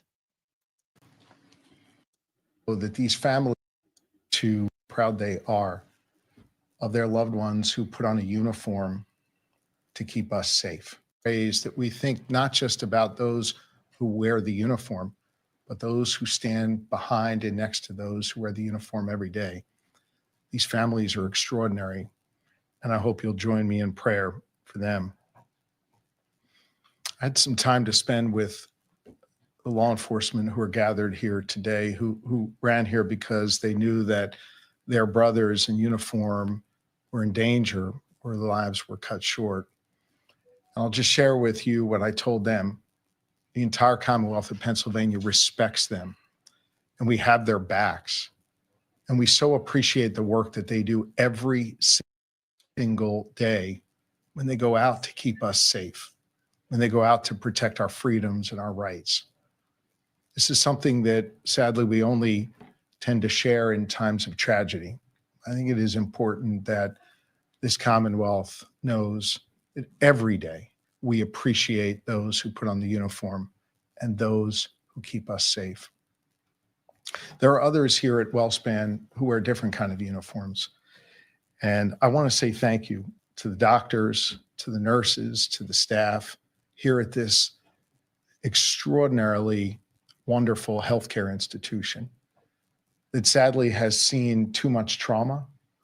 But thanks to their extraordinary talents and their dedication to their neighbors, they're able to help people get back up on their feet. The coat and the scrubs. First, appreciate our federal partners. Generally, comes to mental health. We need to do better when it comes to looking out for those who are in need. Works hard to do that every day. I just think as a community, it's time for us to work hard to heal from this. So these trauma surgeons don't have to patch this many people up. We got to do better as a society. I know we're all committed to doing that work. We've got to do even more. Do we got a name yet? That's what I want to know. Do we got a name? Had to be.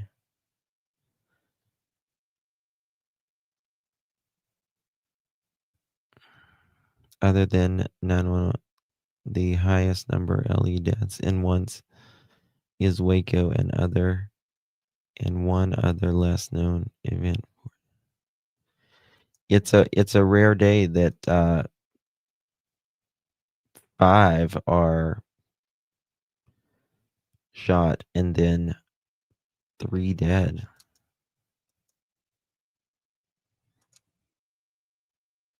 Daniel, in his script, he repeated to news crews and to Belinda.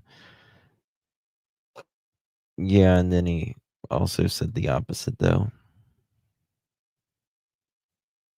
It's crazy. Guys, thank you all so much for joining me. I appreciate you very, very much. I will be back tomorrow, Lord willing. We will have at least 2 lives tomorrow. Email.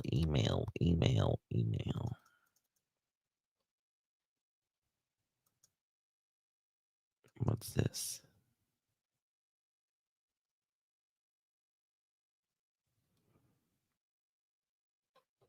What is this thing? What is this? They're talking about an older tan and gold car.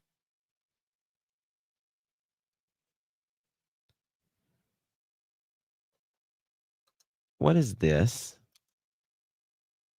Hold on. What is this?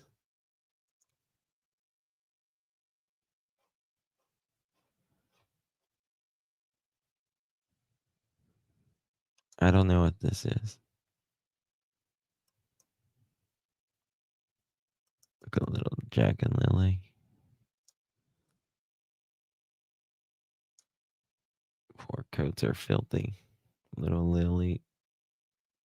She looks like Lilly. She looked like she was just a fun little girl, just silly.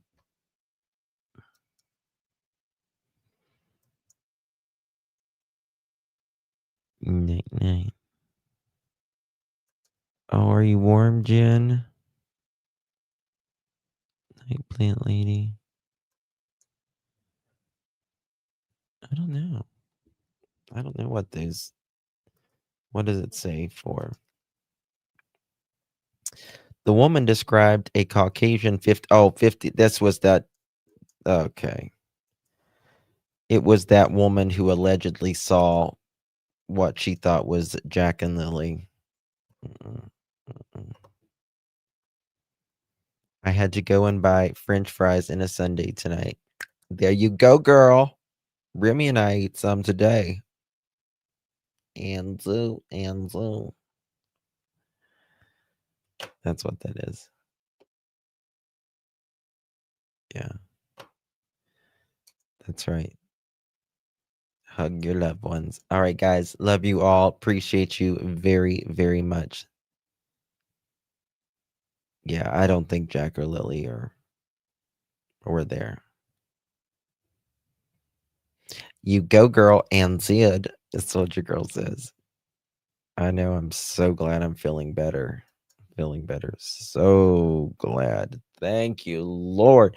I finally feel like myself. I didn't even feel like myself for days. Days. I was just moping through it. Love you guys. Appreciate you, my pearls. I did a live with Remy today on Remy's channel. So go join it over there if you haven't watched it. She literally pulls my hair out the entire time. Seriously. And she ate French fries and ice cream. Pretty fun. I just left the doctor. It got wild. Yes. Lots of vitamin C and zinc. Yes. Yes. It was funny. She had a frosty. It was going all day. Oh, it was crazy. She was hyper earlier. Oh my God. She likes to bite the tip of my nose. She wants to bite the tip of my nose. I'm like, Remy, stop. Thank you for the gifted membership. Oh, you got one. Good.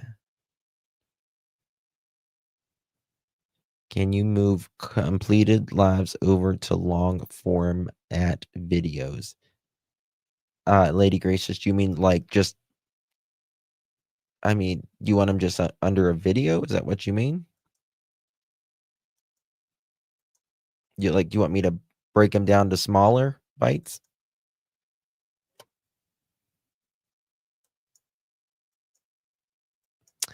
She has a little car seat thingy now, Mohawk.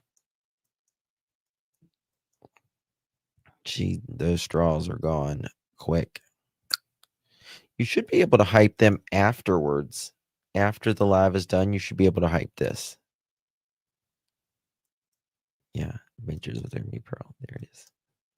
All right, guys. Much love, everyone. Appreciate you. Get some rest. Much love. How did that go after the frosty? It went. Oh, thank you, Sojourn. I don't think you have to turn it on. I think it's already there, isn't it? Let me look. I'll check here in a second. We'll see. All right, guys. Love. Bye-bye.